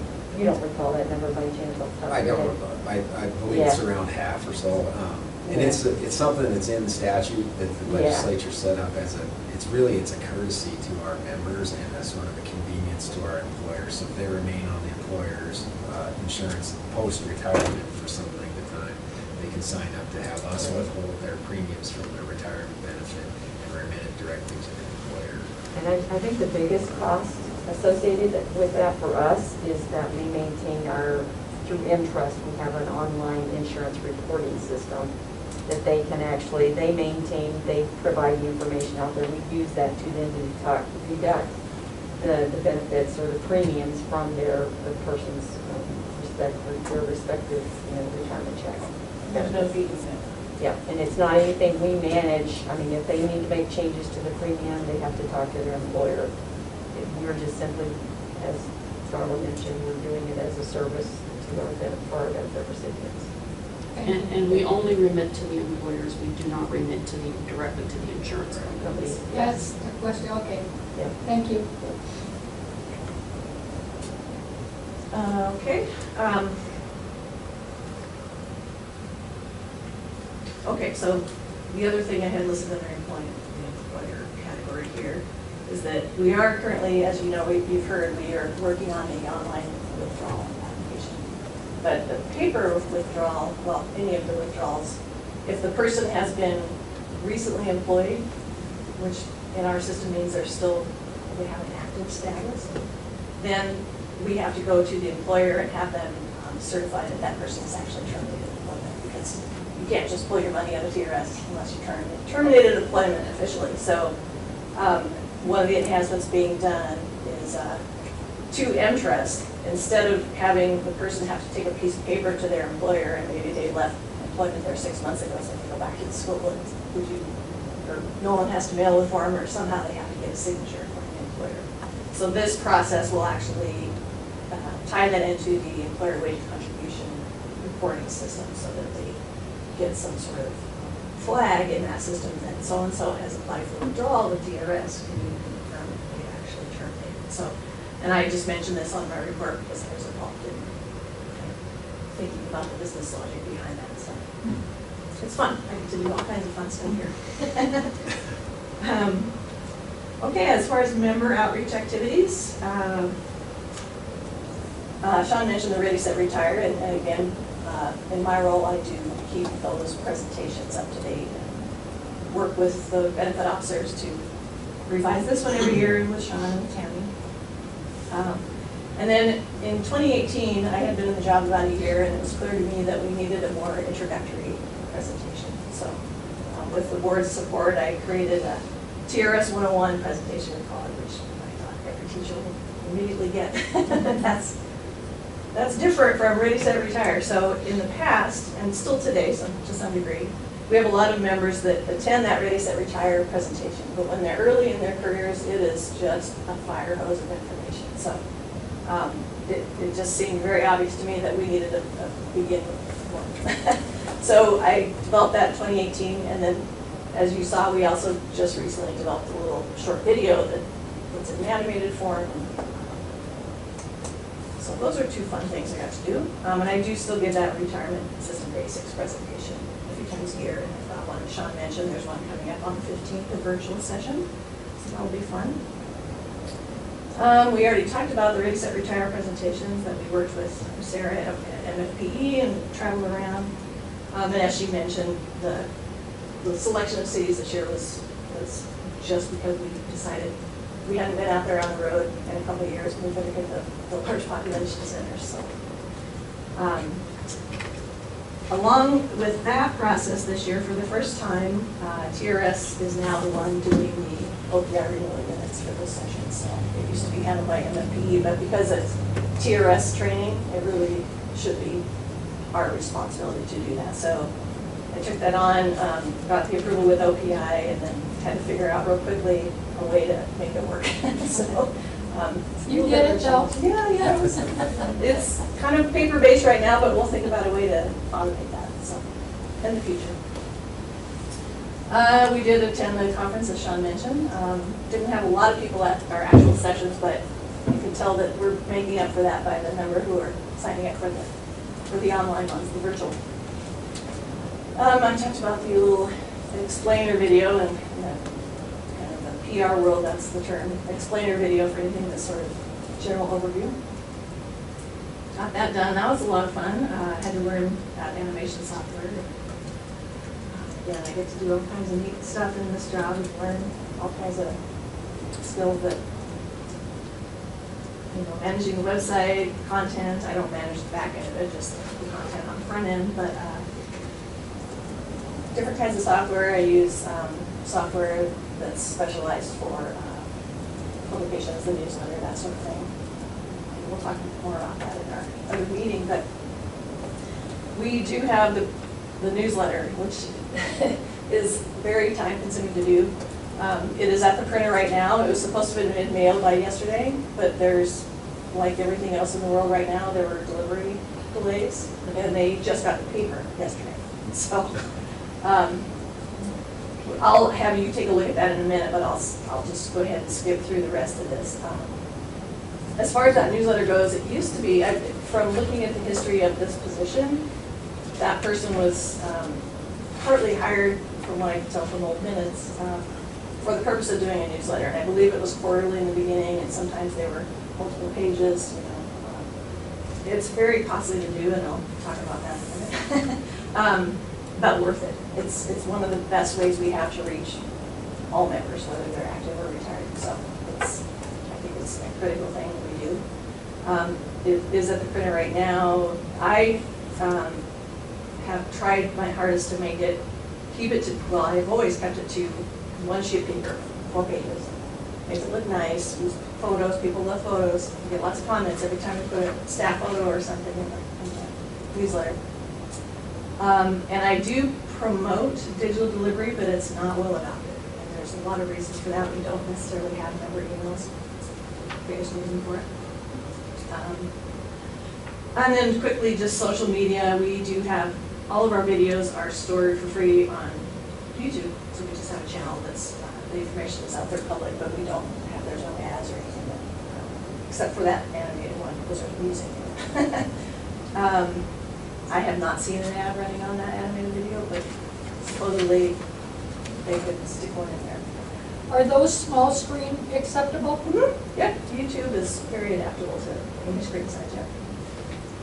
We do have a Facebook page. There was a decision before I was in this role that it's not worth spending a lot of resources and time to try and use Facebook to reach a lot of people. It just isn't, you do what you can do out there. So I do post occasionally out there. We have about 400 followers right now. But the neat thing is that the recordings, I always do one video every year of one of the Ready, Set, Retire presentations, the TRS 101, as well as the employer videos. And those member presentations get 300 to 400. In fact, one of them's over 400 now, last year's version. So the newsletter here, it started on the back of the page, but really these pages 2 and 3 would be imposing in the newsletter. So you both, I assume you email, your mailing addresses are in our system, so you will be getting this yourself, I imagine, in the next few days. Yeah, keep your eye out for it. So we did the survey last time because it was strategic planning time, so we focused on what technology do members want. So I always try and put a summary in this newsletter that gives members the idea, whether they're active or retired members, that we listen to them. We want to know their opinions, and we want to do what we can to make things better for them. So this just summarizes that survey that we did in June. 78% of active members would like to be able to apply for retirement online. And even among those who retired, 64% of those people agreed that an online application would have been convenient. So that's a high percentage. I was kind of surprised by that. Other online functionality that retirees would like is maybe the ability to update their address without having to sign a piece of paper, that kind of thing. My TRS, which is the secure member portal, only less than half of active members use it. Retirees use it a lot because they want to log in and see what their monthly benefit is and see what their withholding is and all that kind of stuff. But active members, even though they can designate their beneficiaries online, and that's the big selling point, there's not a high adoption rate, so I just continue to promote it. So I always mention it in the newsletter. So that's kind of a common topic that we always include. We mentioned the animated video was just a little blurb we put in there. During that strategic planning session, we did talk a lot about, and it was a question brought up again today, retirement numbers. So we get asked this a lot. I heard it at the conference. Is everyone retiring? Well, superintendents are fleeing the town. But the numbers, as Sean mentioned before, the number of retirement applications coming here is not really had a huge spike. So, and then there's my photo of John L. giving her presentation. People love it when we put photos in here, so I love doing it. My fellow staff members don't always love it, but John L. was okay with it. So. And then we have the staffing, and then of course your little blurbs here. And always, we try to remind retirees to make sure we have their current mailing address. And again, as I mentioned, this is currently handled manually. They have to sign a piece of paper to change their address. We would like to get that moved online here at some point if they log into their account through My TRS, which has a lot of security features in it already. So I always include for TRS, especially this time of year when we're approaching the end of the year and 1099 forms are going to be sent out. It's really important that we have people's current mailing address. So that's always a standard chunk of this newsletter, unless your address. So that's it, 4 pages, try and keep it short. You'll see at the bottom of 37, is it? The standard state cost disclosure, that's actually, that was an estimate and it's increased. The number of people in the database has increased. And the number of addresses that were deemed deliverable was higher. So that was, this was a draft that we put it in there using sort of guesstimated numbers at the time. It's about 34,400 some newsletters are actually being printed and mailed. So don't take that cost of disclosure literally, because it is an estimate. And I think unless you have questions, that's about all I have for my update. Actually, I really like getting this newsletter. Good. I read it when I get it and always have. Good. I Good think, information. good, thank you. Doing it just twice a year, you know, ideally we'd love to be able to do it more often, but it does cost a lot of money to do, so we try to, and it's a lot of time.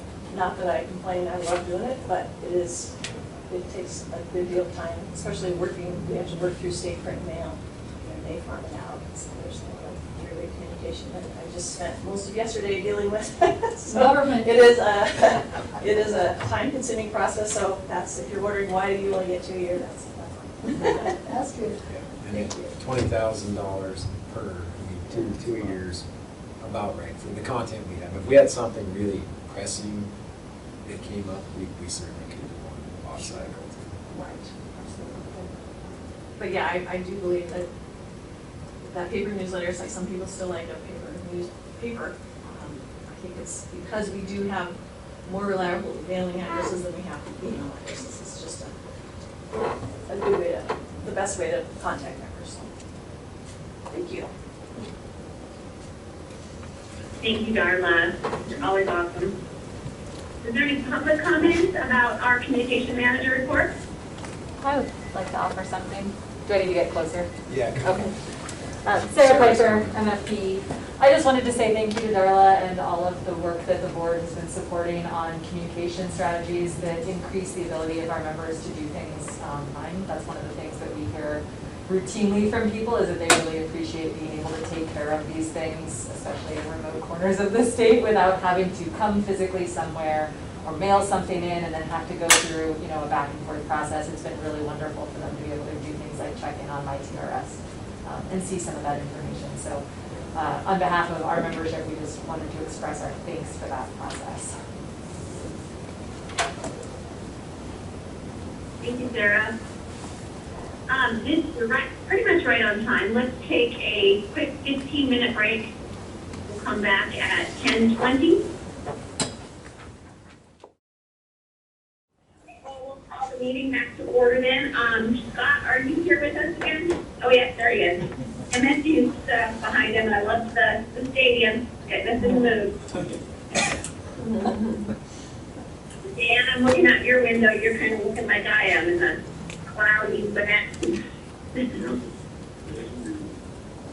All right, well, then we are on to our survivorship application and benefits adjustment. That's kind of an FYI. So Madam Chair, members, Tammy. Madam Chair, members of the board, we processed 39 applications for the month of September through October 31st for the past 2 months.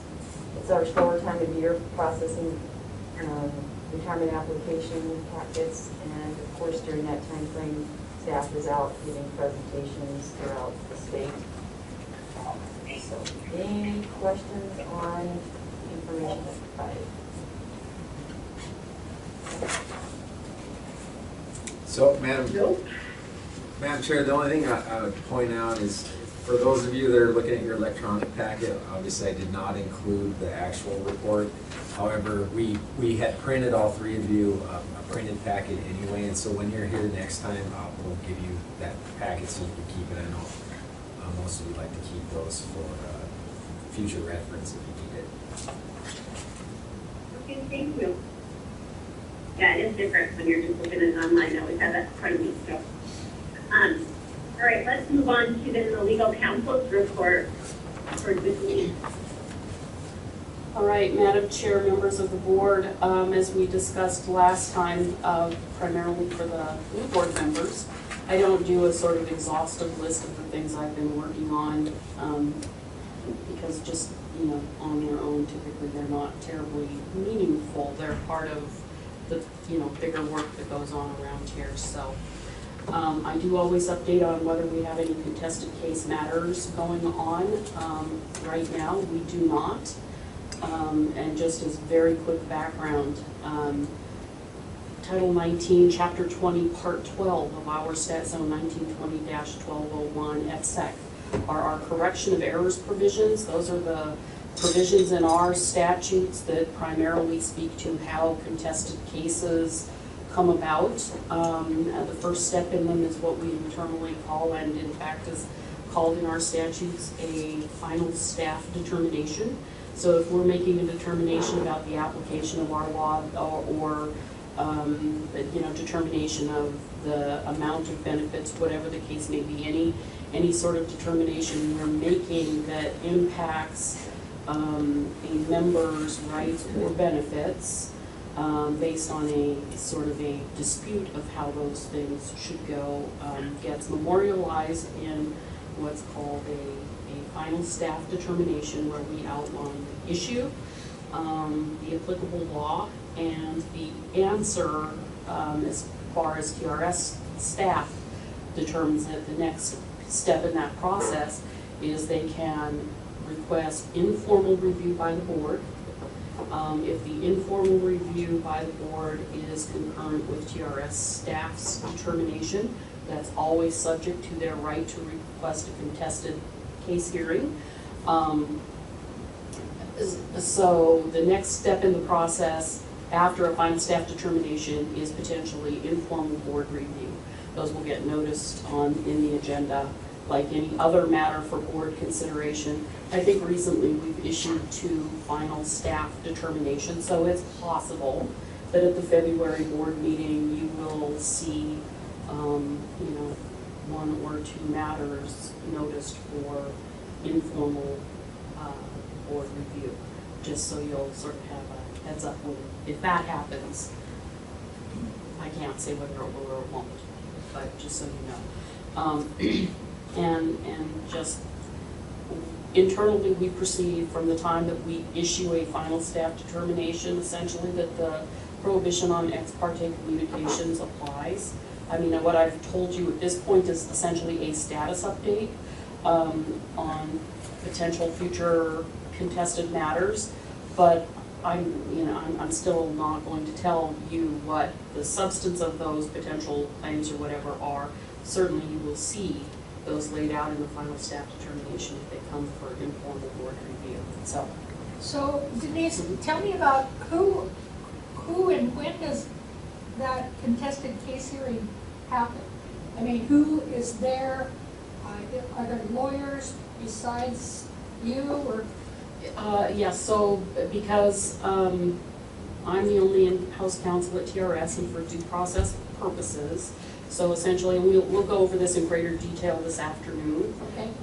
But the board, the TRS board, sits as the ultimate finder of fact and decider of law at the administrative level. People have to go through informal board review and then a contested case under the Montana Administrative Procedures Act before they can take a case against the retirement system to district court in Montana. It's statutorily required. So at the point before something is a contested case matter, so up to the time of the informal review, it's not considered a contested case. The person doesn't necessarily have a right to counsel, but by and large, people have the right to be represented by legal counsel at any time. So frequently you will see people at the informal board review level present with their attorneys. Sometimes not, but sometimes yes. So there may be an attorney present for the other party at that point. I represent TRS at the informal board review level, but frankly, the arguments and the position of the retirement system are laid out in the final staff determination document. The board certainly can ask questions, etc. After that, depending on what the board's informal review determination is, if it's adverse to the member, we issue then a notice of right to request a contested case. They have to do that within 30 days in writing. And then you, the board, and this typically happens through your representation. At the point that there is a contested case, you are represented by our outside counsel, the Drake Law Firm. We talked about them to some extent. I'm assuming neither of you probably are familiar with them. Any of the attorneys that might be involved at that point. Typically it's a young man named Mike Kaufman who represents you as part of Drake Law Firm in those matters. So at that point, yes, you have counsel assigned to you. I continue to represent the teachers' retirement system staff. So essentially, I am the one who does the work in court, and you are represented in your capacity as the final decision makers, fact finders, by legal counsel, and they provide legal advice. Any questions you have about the case as it goes on, you ask them. Typically, the board requests that that legal representative draft your final determination. A hearings examiner gets appointed as well. We have an MOU, Memorandum of Understanding with Agency Legal Services through the Department of Justice to provide our hearings examiners. So essentially, they're like a judge. They it gets. We'll talk about that in greater detail this afternoon if you have additional questions, but that's essentially the process. Thank you. I just wanted you to have a little heads up that you could see in February, case or maybe two for informal review. The only other thing that I have going on that I wanted to advise you of is that in the last legislative session, there was House Bill 495 passed, and its intent is to upgrade references in state statute where the term physician is used to correctly reflect the status of medical practice in the state of Montana.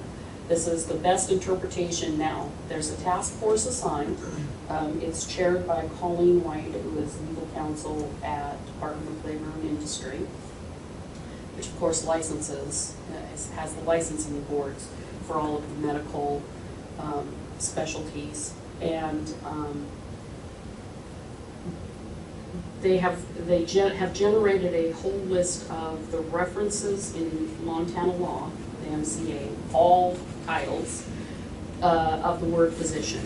And they have sort of done an initial review and recommended changes to those, and their primary objective is to, and I shouldn't say objective, what they have addressed at this point is the need to include advanced practice registered nurses and physician assistants as qualified as physicians, essentially. And of course, in all circumstances, they're not one and the same. But that's the change. We have two references in our statutes to physician. They're in our disability determination provisions, and frankly, they are both primarily related to the medical practice types that we can refer somebody to for an independent evaluation, or who are able to provide us additional information regarding the disability status of a disability retirement applicant. Just adding APRN and PAs to our use of the term physician isn't adequate, because in many cases, if we are sending somebody for a disability, an independent evaluation for disability purposes, we're not going to be sending them to a PA or an APRN. And it wouldn't necessarily be appropriate to do that in any case. So, we have responded to their proposed changes, essentially told them that, you know, that the use of that term may be incorrect, and frankly it needs to be updated in some manner, but we need to discern what the correct manner is, both, you know, from the perspective of what our standards are for disability determinations, what appropriate qualifications are for healthcare providers who are able to make disability determinations, and that sort of thing. So I am researching the issue. We have asked to be taken off their list of proposed changes. They have not done that yet. Clearly they have no interest in creating unintended consequences or making, you know, recommendations for statutory changes that aren't appropriate to the particular circumstance. But at this point, we are still in their process. But in any case, you as a board need to start looking at what the proper description of healthcare providers in these circumstances are. And I will start at the February board meeting providing you with that information. So just sort of a heads up that. Are there other states who have similar statute that we could sort of piggyback on? Those are the things that I will be looking at, but I will tell you as well that TRS has a substantially different definition of disability than, say, Social Security Administration and a lot of other. Our standard simply is that they be physically or mentally disabled from the further performance of their TRS positions, essentially. So their pre-disability position. So we're not looking at a sort of wholly unable to work and earn a living kind of standard. So. And I think just ask really briefly too, have there ever been any issues with that language before, the 2 times it's been like mentioned in our section of statute, like as far as like the definition of what position is for us? So are we arguing that we don't want that change because it's been working? We are not arguing that we don't want that change, because in fact it is too limiting. I'm not sure that Dan Trost, certainly Carrie and Scott were here and would recall that we have had 1 or 2 incidences in the past where the question of whether or not the treating healthcare provider, in one case a naturopath, there were a couple of, and then in one case we were sending somebody for an independent medical evaluation, and the question was, what is the appropriate medical specialty to send them to? So yes, we have had questions, we've had to determine in the past, it's appropriate that we change the language in the statute currently. But just not so to we what they're don't. asking for it. Correct, not Gotcha. just So what they're something- asking for. We'll Something be more else. specific. Yes. Okay. We actually may be very much more general. It may simply be something like a healthcare provider with the appropriate qualifications to make Yeah. exactly. Yeah. So we will be looking at all of those possibilities, but I just wanted for you to know that we will be heading into that.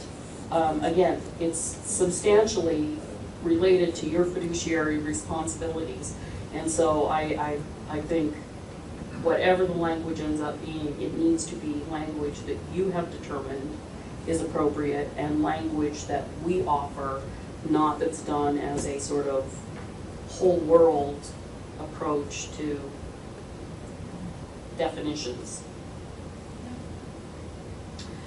As far as legal update is concerned, I think that that's all I have, unless somebody has questions.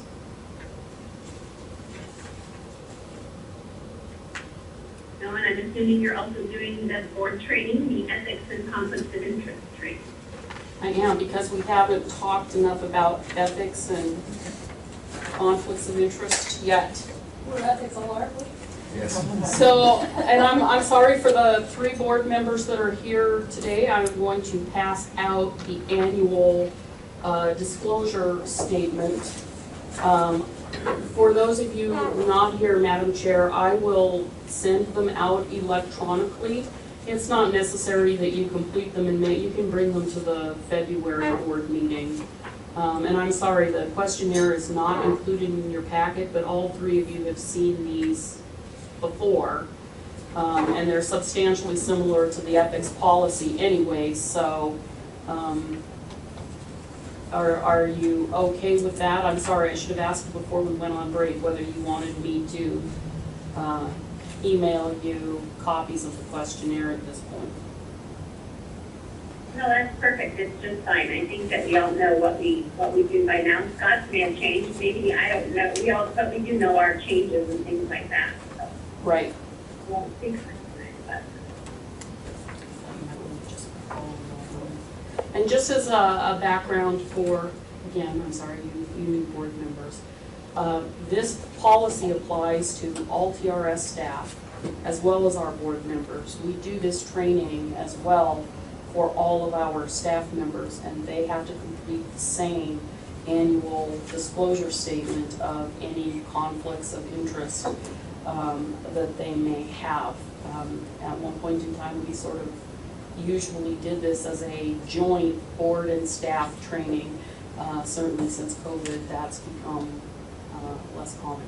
Last year, we did the staff training totally via email, and because I'm available to the staff if they have questions they can ask me, and they complete the forms and turn them in. But just so you know, our staff goes through exactly the same thing. So this policy, the TRS policy on ethics and ethical conduct and conflicts of interest, and we talked about this last board meeting, is supported, or there's additional policy that applies to state employees. The state of Montana as a whole has statutes and policies and procedures on ethical conduct of state employees. This policy does not supersede that, to the extent that they're substantially similar in the issues that they address. The reason we have an additional policy is because you are also fiduciaries, and that changes the scope of your ethical conduct and ethical considerations to actually a substantial extent. So we've crafted a policy that largely mirrors the state policy, adds in the fiduciary issues. We went through the very broad fiduciary training last board meeting, so some of this is duplicative. I'm not going to spend a whole lot of time on this. We're going to sort of focus on detail at this point. So what this really comes down to is, as board members, you act in the best interests of our members and their beneficiaries. You don't act in anybody else's best interests, including your own. And again, that mirrors the fiduciary duty that you also have of loyalty to our members. So a lot of this policy is addressed toward what the big problem is for fiduciaries in particular is potentials for self-healing. State law prohibits that for state employees as well. There are a whole number of things that state employees can't do to benefit themselves based on their status as state employees or even former state employees for a period of time.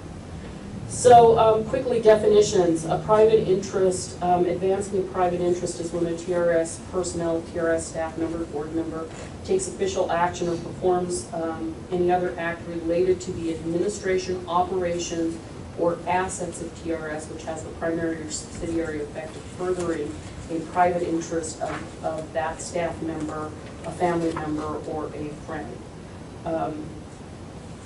Beneficiary is just sort of the standard. Beneficiaries is used in this policy, our TRS numbers, they're designated beneficiaries, and alternate payees of members. Alternate payees are for essentially ex-spouses who have an order for distribution of benefits based on a divorce of the parties. A business is just what you typically would think of as a business: corporation, partnership, sole proprietorship, LLCs, etc. All of those good things.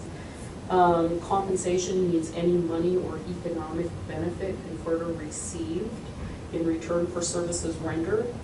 An employee is any individual person included as TRS personnel. A family member is, and I'm sorry, I just slipped into saying you and your in these situations, but your family members are your spouse, and you or your spouse's ancestors, siblings, descendants, or the spouse, ancestor, sibling, or descendant of any of those people. So essentially, you, your spouse, your children, your grandchildren, your in-laws, your brother-in-law, your uncle-in-law, you have to consider that whole world of people who might benefit from your conduct in the context of your ethical obligations. A gift of substantial value under state statute is a gift of $50 or more. I have to say, unless that has changed, and I didn't check I don't believe there were any changes to the ethics provisions in the last legislative session. So I'm going to say it's still $50. I will review that. A member is used in this statute is an active, inactive, or retired member of TRS. An official act or official action is, and this particularly pertains to board members, a vote, decision, recommendation, approval, disapproval, or other action, including inaction that involves the use of discretionary authority related to the administration operations or assets of TRS. So pretty much anything you do in your capacity as TRS board members is an official act or official action. Certainly, you know, in board agendas, you see things identified as action items. Just the action items aren't necessarily the extent of your exercise of discretionary authority, but it's the primary point of contact. A private interest is an interest held by an individual that is an ownership interest in a business, a creditor interest in an insolvent business. Some of these, the specific descriptions of them are a little, they mean things in certain worlds that may not be readily apparent to us, but the gist is fairly clear. An employment or prospective employment for which negotiations have begun, an ownership interest in real property, a loan or other debtor interest, a directorship or officership in a business, any other personal objective or advantage.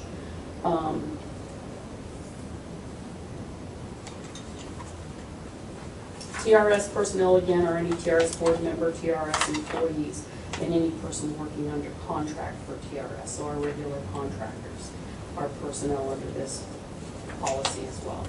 A transaction or a business arrangement is any process, deal, or negotiation necessary to the conduct of the business of TRS that involves the collection, expenditure, management, or other use of TRS assets. A transaction or business arrangement includes day-to-day processes and functions related to administration and operation of the retirement system and plan benefits, including but not limited to hiring and employing staff, contracting for goods and services, making eligibility and benefit determinations, and paying benefits or any other amounts from the assets of TRS. So once again, pretty much anything you or TRS staff members do on a day-to-day basis to operate the retirement system constitutes a transaction or a business arrangement that is subject to governance under this ethics policy and state policy. So it's the policy of the board that TRS personnel do their jobs and, to put this simply, use the assets of the retirement system only in the appropriate manner for the job duties and functions they're required to perform. It is, the board has a number of other, in the first section on, so we're on page 48 at the top of the page, are the things that TRS staff are required to do. Recognize and be responsible for upholding and enforcing the fiduciary duties. I told you at the last board meeting that you, strictly speaking, are fiduciaries of the system. In some cases, other key staff members may be deemed legally to be fiduciaries as well. If they exercise discretion in determining the rights and benefits of people in the members of the retirement system, they could be determined to be fiduciaries. We train all of our staff about the fiduciary obligations of the board and their responsibility to act in conformity with the fiduciary responsibilities of the retirement system, even though they are not fiduciaries. All TRS staff are required to perform their duties in a fair and honest manner, provide highest quality in performance and advice, exercise prudence and integrity in the handling and management of TRS assets, refrain from financial and business dealings that would tend to reflect adversely on the individual's impartiality or interfere with the proper performance of functions and duties, communicate promptly to the executive director or chief legal counsel or an appropriate board member regarding actions or circumstances they become aware that may constitute a violation of this policy, and use care and discretion in the handling of confidential information received or maintained by TRS. Those are the affirmative obligations. Of course, ethics policies are more concerned with the not allowed to do things, right? TRS staff cannot use the prestige or influence of TRS or a TRS position to advance a private interest of TRS personnel or any of the other spouse, children, etc. Can't use retirement system time, facilities, employees, equipment, or supplies to advance a private interest. Sort of a, a quick, if somebody who is an elected officer in the state of Montana can't use staff, copying machines, computer systems, etc., to campaign for re-election, right? Just as an example. Can't use confidential information to advance a private interest. We're never going to provide you a list of TRS members and their addresses in order for you to sales solicit our membership. Not you and not anybody else. Can't receive or accept compensation from a third party for performing duties that you are required to perform on behalf of the retirement system. So, in other words, you don't take bribes for performing official functions on behalf of the retirement system, or get compensated, even if it's the action you would have taken anyway. Nobody else pays you for your service as a TRS board member. That $50 a day, clearly covers. You can't seek, receive, or accept directly or indirectly any gift from any person or entity who does business with the retirement system, is seeking to do business with the retirement system, or whose activities are regulated or controlled in any way by TRS. So, I think that's fairly clear. And again, a gift is something in value $50 or higher. You can't use your TRS position to influence the employment of a family member with TRS. It is not necessarily entirely prohibited that we would employ a family member of a board member, but we use competitive hiring practices practices. We hire people on merit. If you have a family member who is eligible for a position, you know, frankly, we don't even need to know that they're related to you. And so, you know. TRS staff members cannot perform any act or conduct other than in their TRS personnel capacity that they know may, will or may be subject directly or indirectly to control, inspection, review, audit, or enforcement by TRS or the TRS board. Which we have board members who are also TRS members, active members or retirees. You are entitled in those capacities to do what you would do to protect your own personal interests with respect to your TRS benefits the same way any other TRS member would be entitled to do. You're certainly not prohibited from advocating for yourself. You are prohibited from advocating on behalf, and then there's a specific provision in here as well on advocating for people in a manner that's adverse to the retirement system, or taking a position on behalf of other people that you're going to have, or the TRS board is going to have some authority or responsibility to make a determination about. So if we get one of those, we'll talk at greater length about conflicts of interest and how we remediate those later on. But this is one of the policy objectives that applies to that. Say one of our final staff determinations comes before the board for informal review in February. If you know the person involved in that, they're a friend of yours, a co-worker of yours, somebody you're sympathetic, whose circumstances you're sympathetic to, that sort of thing. You make your comments, you make your representations as a member of this board in the same manner as you would for any other participant in the retirement system. If you have a close enough relationship with them, you will indicate that you have a conflict of interest and recuse yourself from discussion of and voting on that matter. But essentially, you can be members of the retirement system, you can advocate for yourself, that's not a violation of your ethical responsibilities. Other advocacy is simply in your general capacity as board members, your attempt to apply TRS law appropriately in all circumstances, and you don't take personal positions with respect to the individuals before us or any circumstance where the board has any sort of direction or control, right of inspection, etc.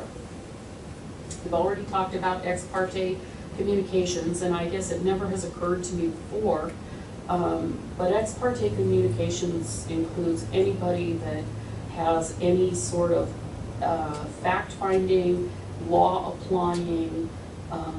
So if we're in the middle of a contested case and you happen to have a friendship with the person who's designated from agency legal services as our hearings examiner, you also cannot talk to the hearings examiner.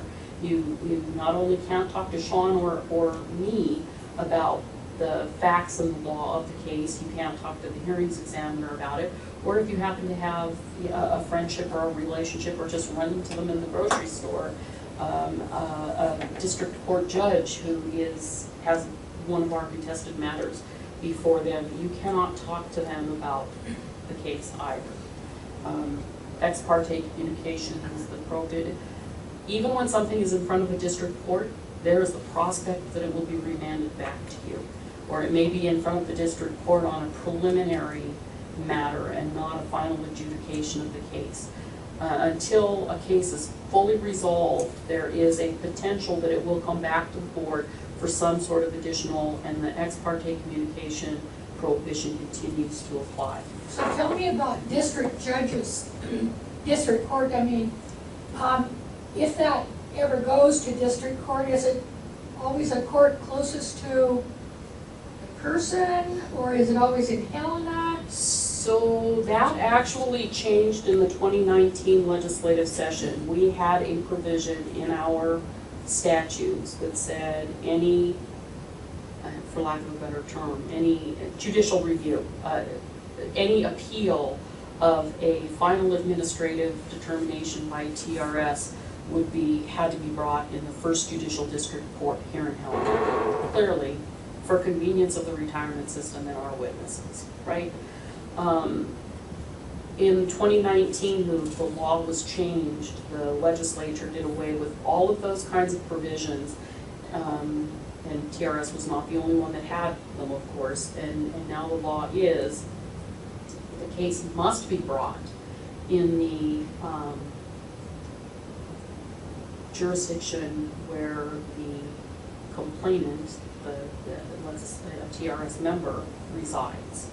So if we have a case in a member in Missoula County who requests a contested case and it ends up going to judicial review, it will go to judicial review in Missoula County. It isn't even discretionary, it's mandatory in the statute. The only way that it would be here in the first judicial district court, well, of course, if somebody lived in Lewis and Clark County, otherwise, if the person does not reside in Montana, and we have a large number of retirees who do not reside in Montana, so the first judicial district court would be the default in that case.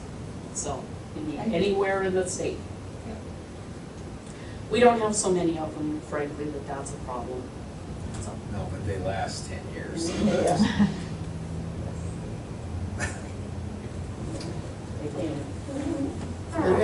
I'm gonna skip J for now because that's the second policy in much bigger scope we're going to go over. You can't allow social, family, or other personal relationships to influence your conduct or judgment in the performance of your TRS duties. You cannot falsify any document, record, request for reimbursement. Frankly, clearly that one more clearly pertains to TRS staff members, but kind of goes without saying, one would think, but we say it anyway. Knowingly agree to participate in, condone, or conceal any illegal activity or violation of TRS board policy. I indicated to you last board meeting that this is one of the cases where don't tattle doesn't apply. You are fiduciarily obligated to tattle. When you know there's a problem, you have to make it known. Part B now is the primary, and we talked at greater length about the fiduciary duties and where they came from last board meeting. So I'm not going to spend a whole lot of time going over that again. Certainly if you have questions, but so the big issue here is prohibited transactions and self-dealing with respect to your fiduciary duties and ethical conduct. You don't let contracts, you don't support the letting of contracts to your husband's company. You don't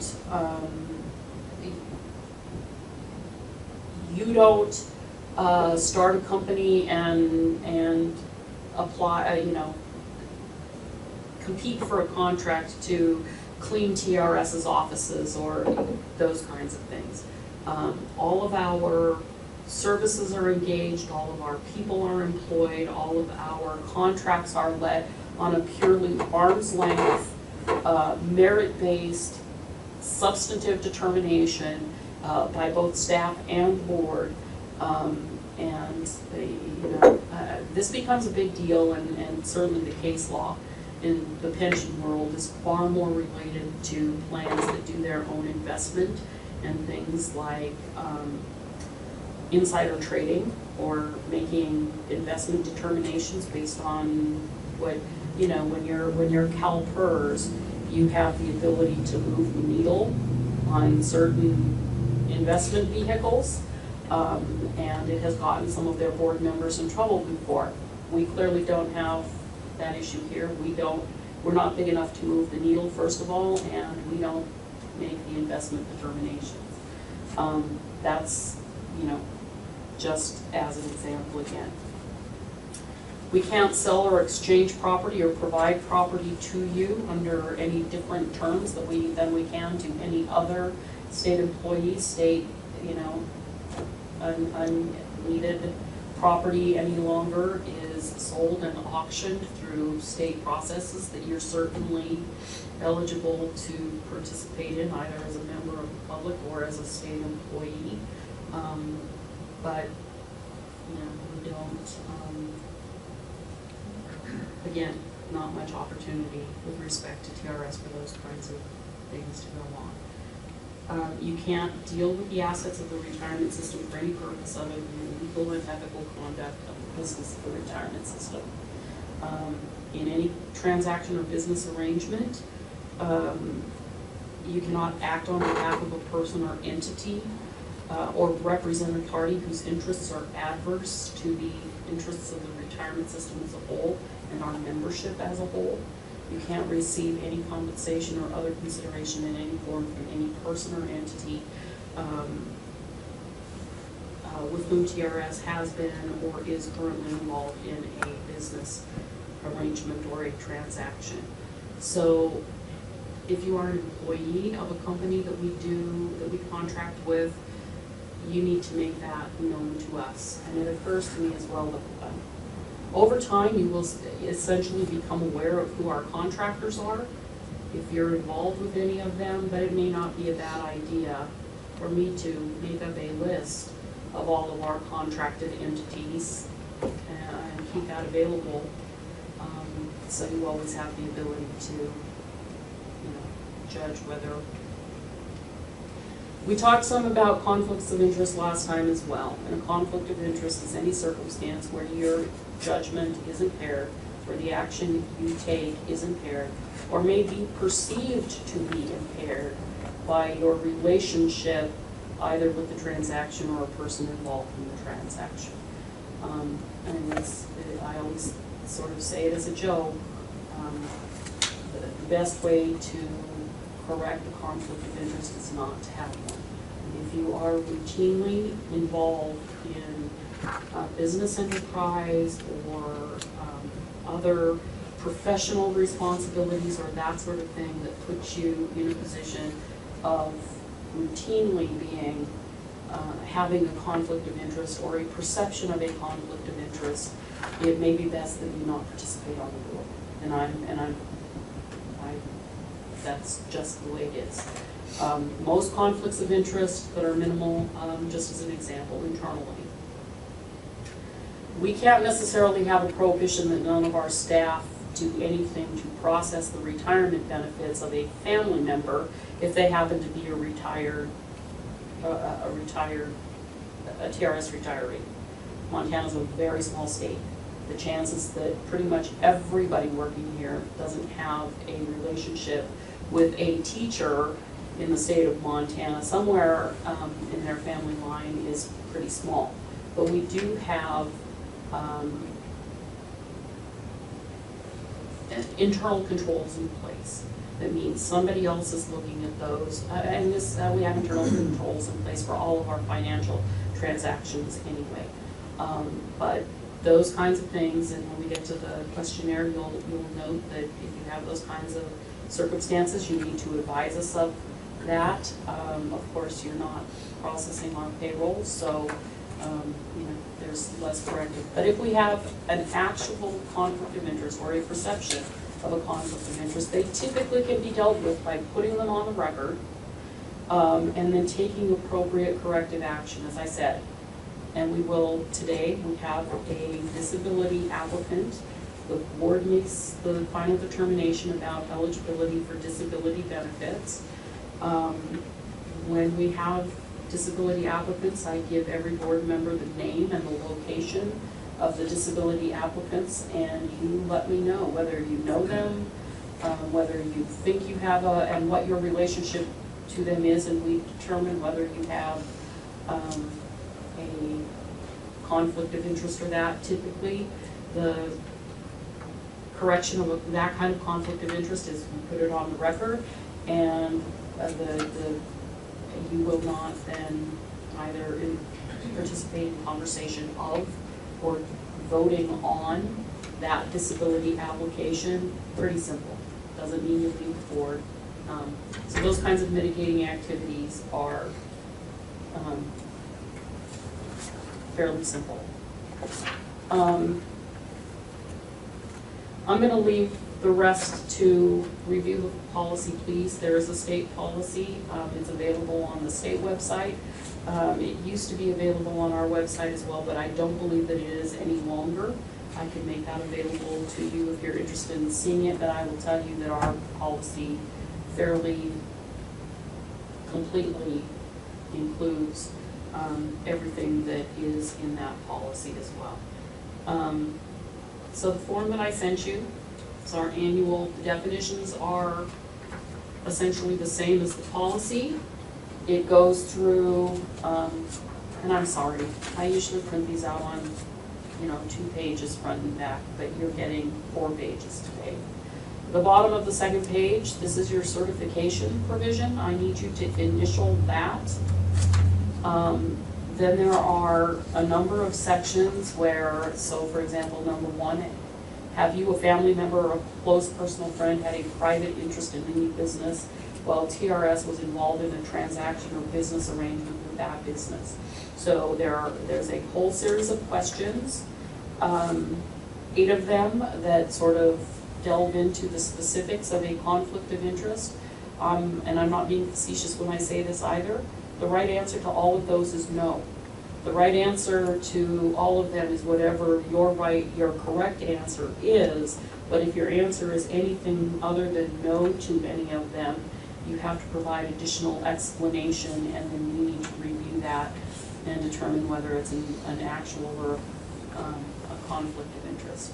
And rather than write them down initially, if you want to call me and let me know if you think that you have any circumstances of concern or that raise a question in your mind, then by all means do that. And we will talk about them before you complete your form. If you're interested in going over this in greater detail, you can let me We've know. already but I read it. think- All right, I'm sorry, ethics. Could I ask the board chairman a question, please? Madam Chair? Go ahead. I noticed that you are the signer as board chair on this September 2014. Could we actually vote to update this and okay it as of today's date so it doesn't look like we're 7 years out of date?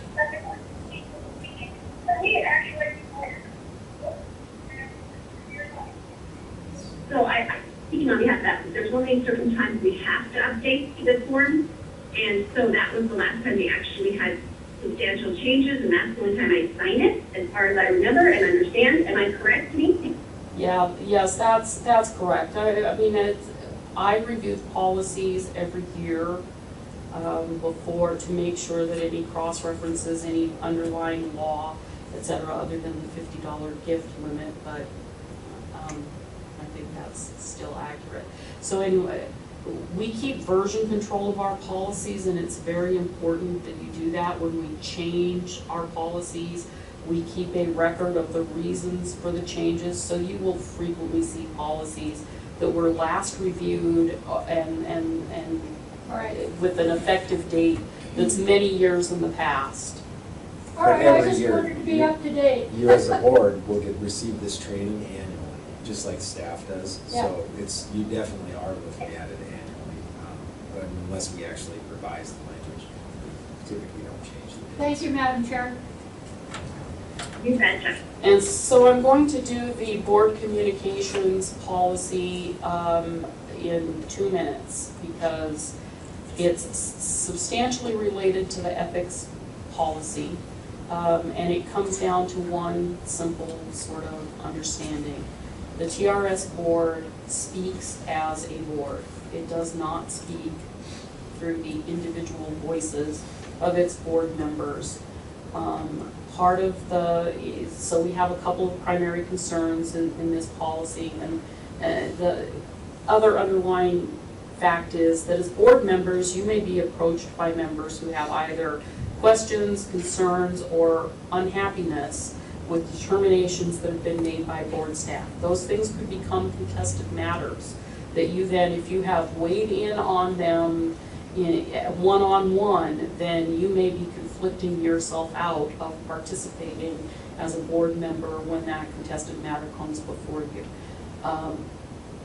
To my way of thinking, far more importantly than that, construing TRS law correctly in all circumstances is a many statutes kind of thing, and the issues in that can be nuanced. The facts that people relate to you may not be the whole story, and frequently the facts that they relate to us are not the whole story. A lot of investigation and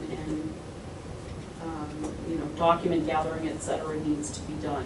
So it's important that you refer people with questions, concerns, and unhappiness to TRS staff, both for your own purposes and so that the questions can be addressed appropriately and get funneled into the contested case process as needed, and you're not needlessly conflicting yourself out. With respect to other things, lobbying, for example, you're Montana citizens. You are entitled to lobby our legislature whenever and however you choose. You represent that you do that on behalf of TRS when you are clear and comfortable that the position you're representing has been the position the TRS board has adopted as a whole. And when you get closer to a legislative session, of course, I mean, those things will become a little more. Senator Member Brown knows how that doesn't need to get any clearer for her, but I mean, just what the process looks like and that sort of thing. So if you want to lobby the legislature, if you want to take a position on things in the legislature, even that are relative to TRS, and you are speaking on your own, if you would simply make clear that these are comments made in your personal capacity, not in your capacity as a TRS board member, that's what this policy expects. So, other than that, I think that it's fairly clear. You want to be careful communicating with the public at large, with TRS members, about what our law allows, what it provides, you can certainly provide people general information about the retirement system, provide them printed documentation, provide them our newsletters, our policies, whatever the case may be. But, better if you do not sort of assess issues on your own and communicate answers to people when it's not entirely clear that that's what the right answer is. Okay? What title is ethics? It's in Title II. It's in part of the general,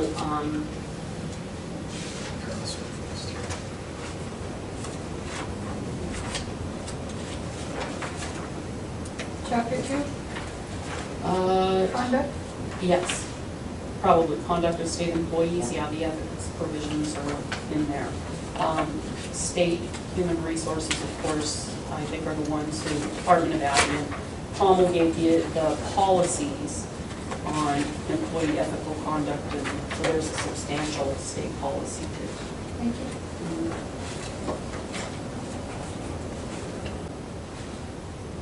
So I'm sorry, Madam Great, Chair, thank that's you. it. Thank you. Awesome. Well, this is another time for public comment. If you have any questions, concerns about either of those two issues, ethics and conflict, or communication, please feel free to speak up.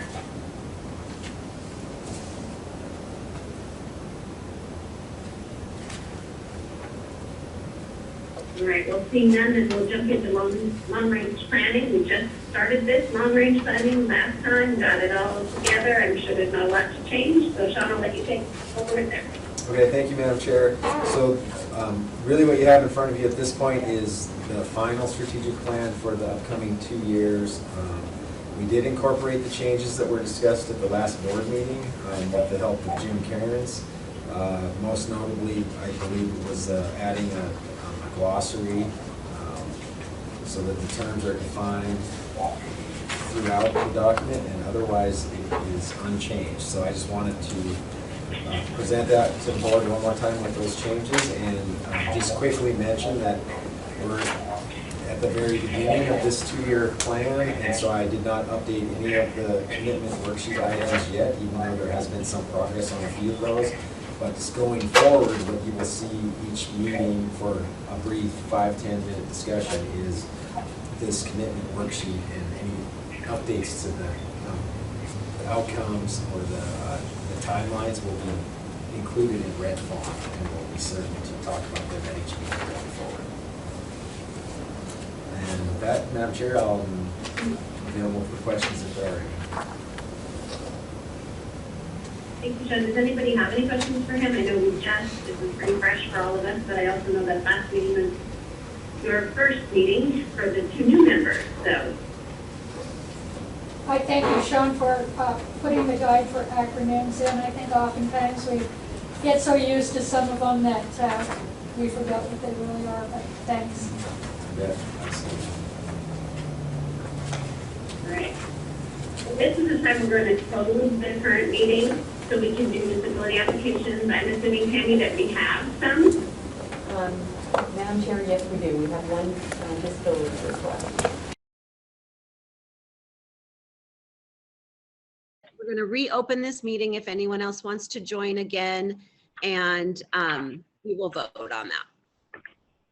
Would you repeat your motion, Member Brown? Yes. Are you recording? Madam Chair, I move that we accept the staff's recommendation to allow disability for this applicant. It's been moved. I need a second. Probably should say her name. We usually say that. Yeah, it's Timothy Gilboy. Timothy Gilborn, yeah, sorry. Second? It's been moved and seconded. Is there any further discussion? Seeing none, all those in favor indicate by saying aye. Aye. Aye. Chair votes aye as well. Any opposed? Motion passes. Okay, so That's easy one. does that, I don't know, this is one of those things that happens nearly every meeting. So we'll get used to all of that as well. This is now a time we just need a motion for adjournment. I'm sorry I couldn't make it today. Hopefully everything will be back in working order by next February and be back in person. Madam Chair, just really quickly, can I clarify just for the record that, Scott, did you vote or did you abstain since you missed most of the discussion? I abstained. Okay, thank you. I move we adjourn the meeting. Do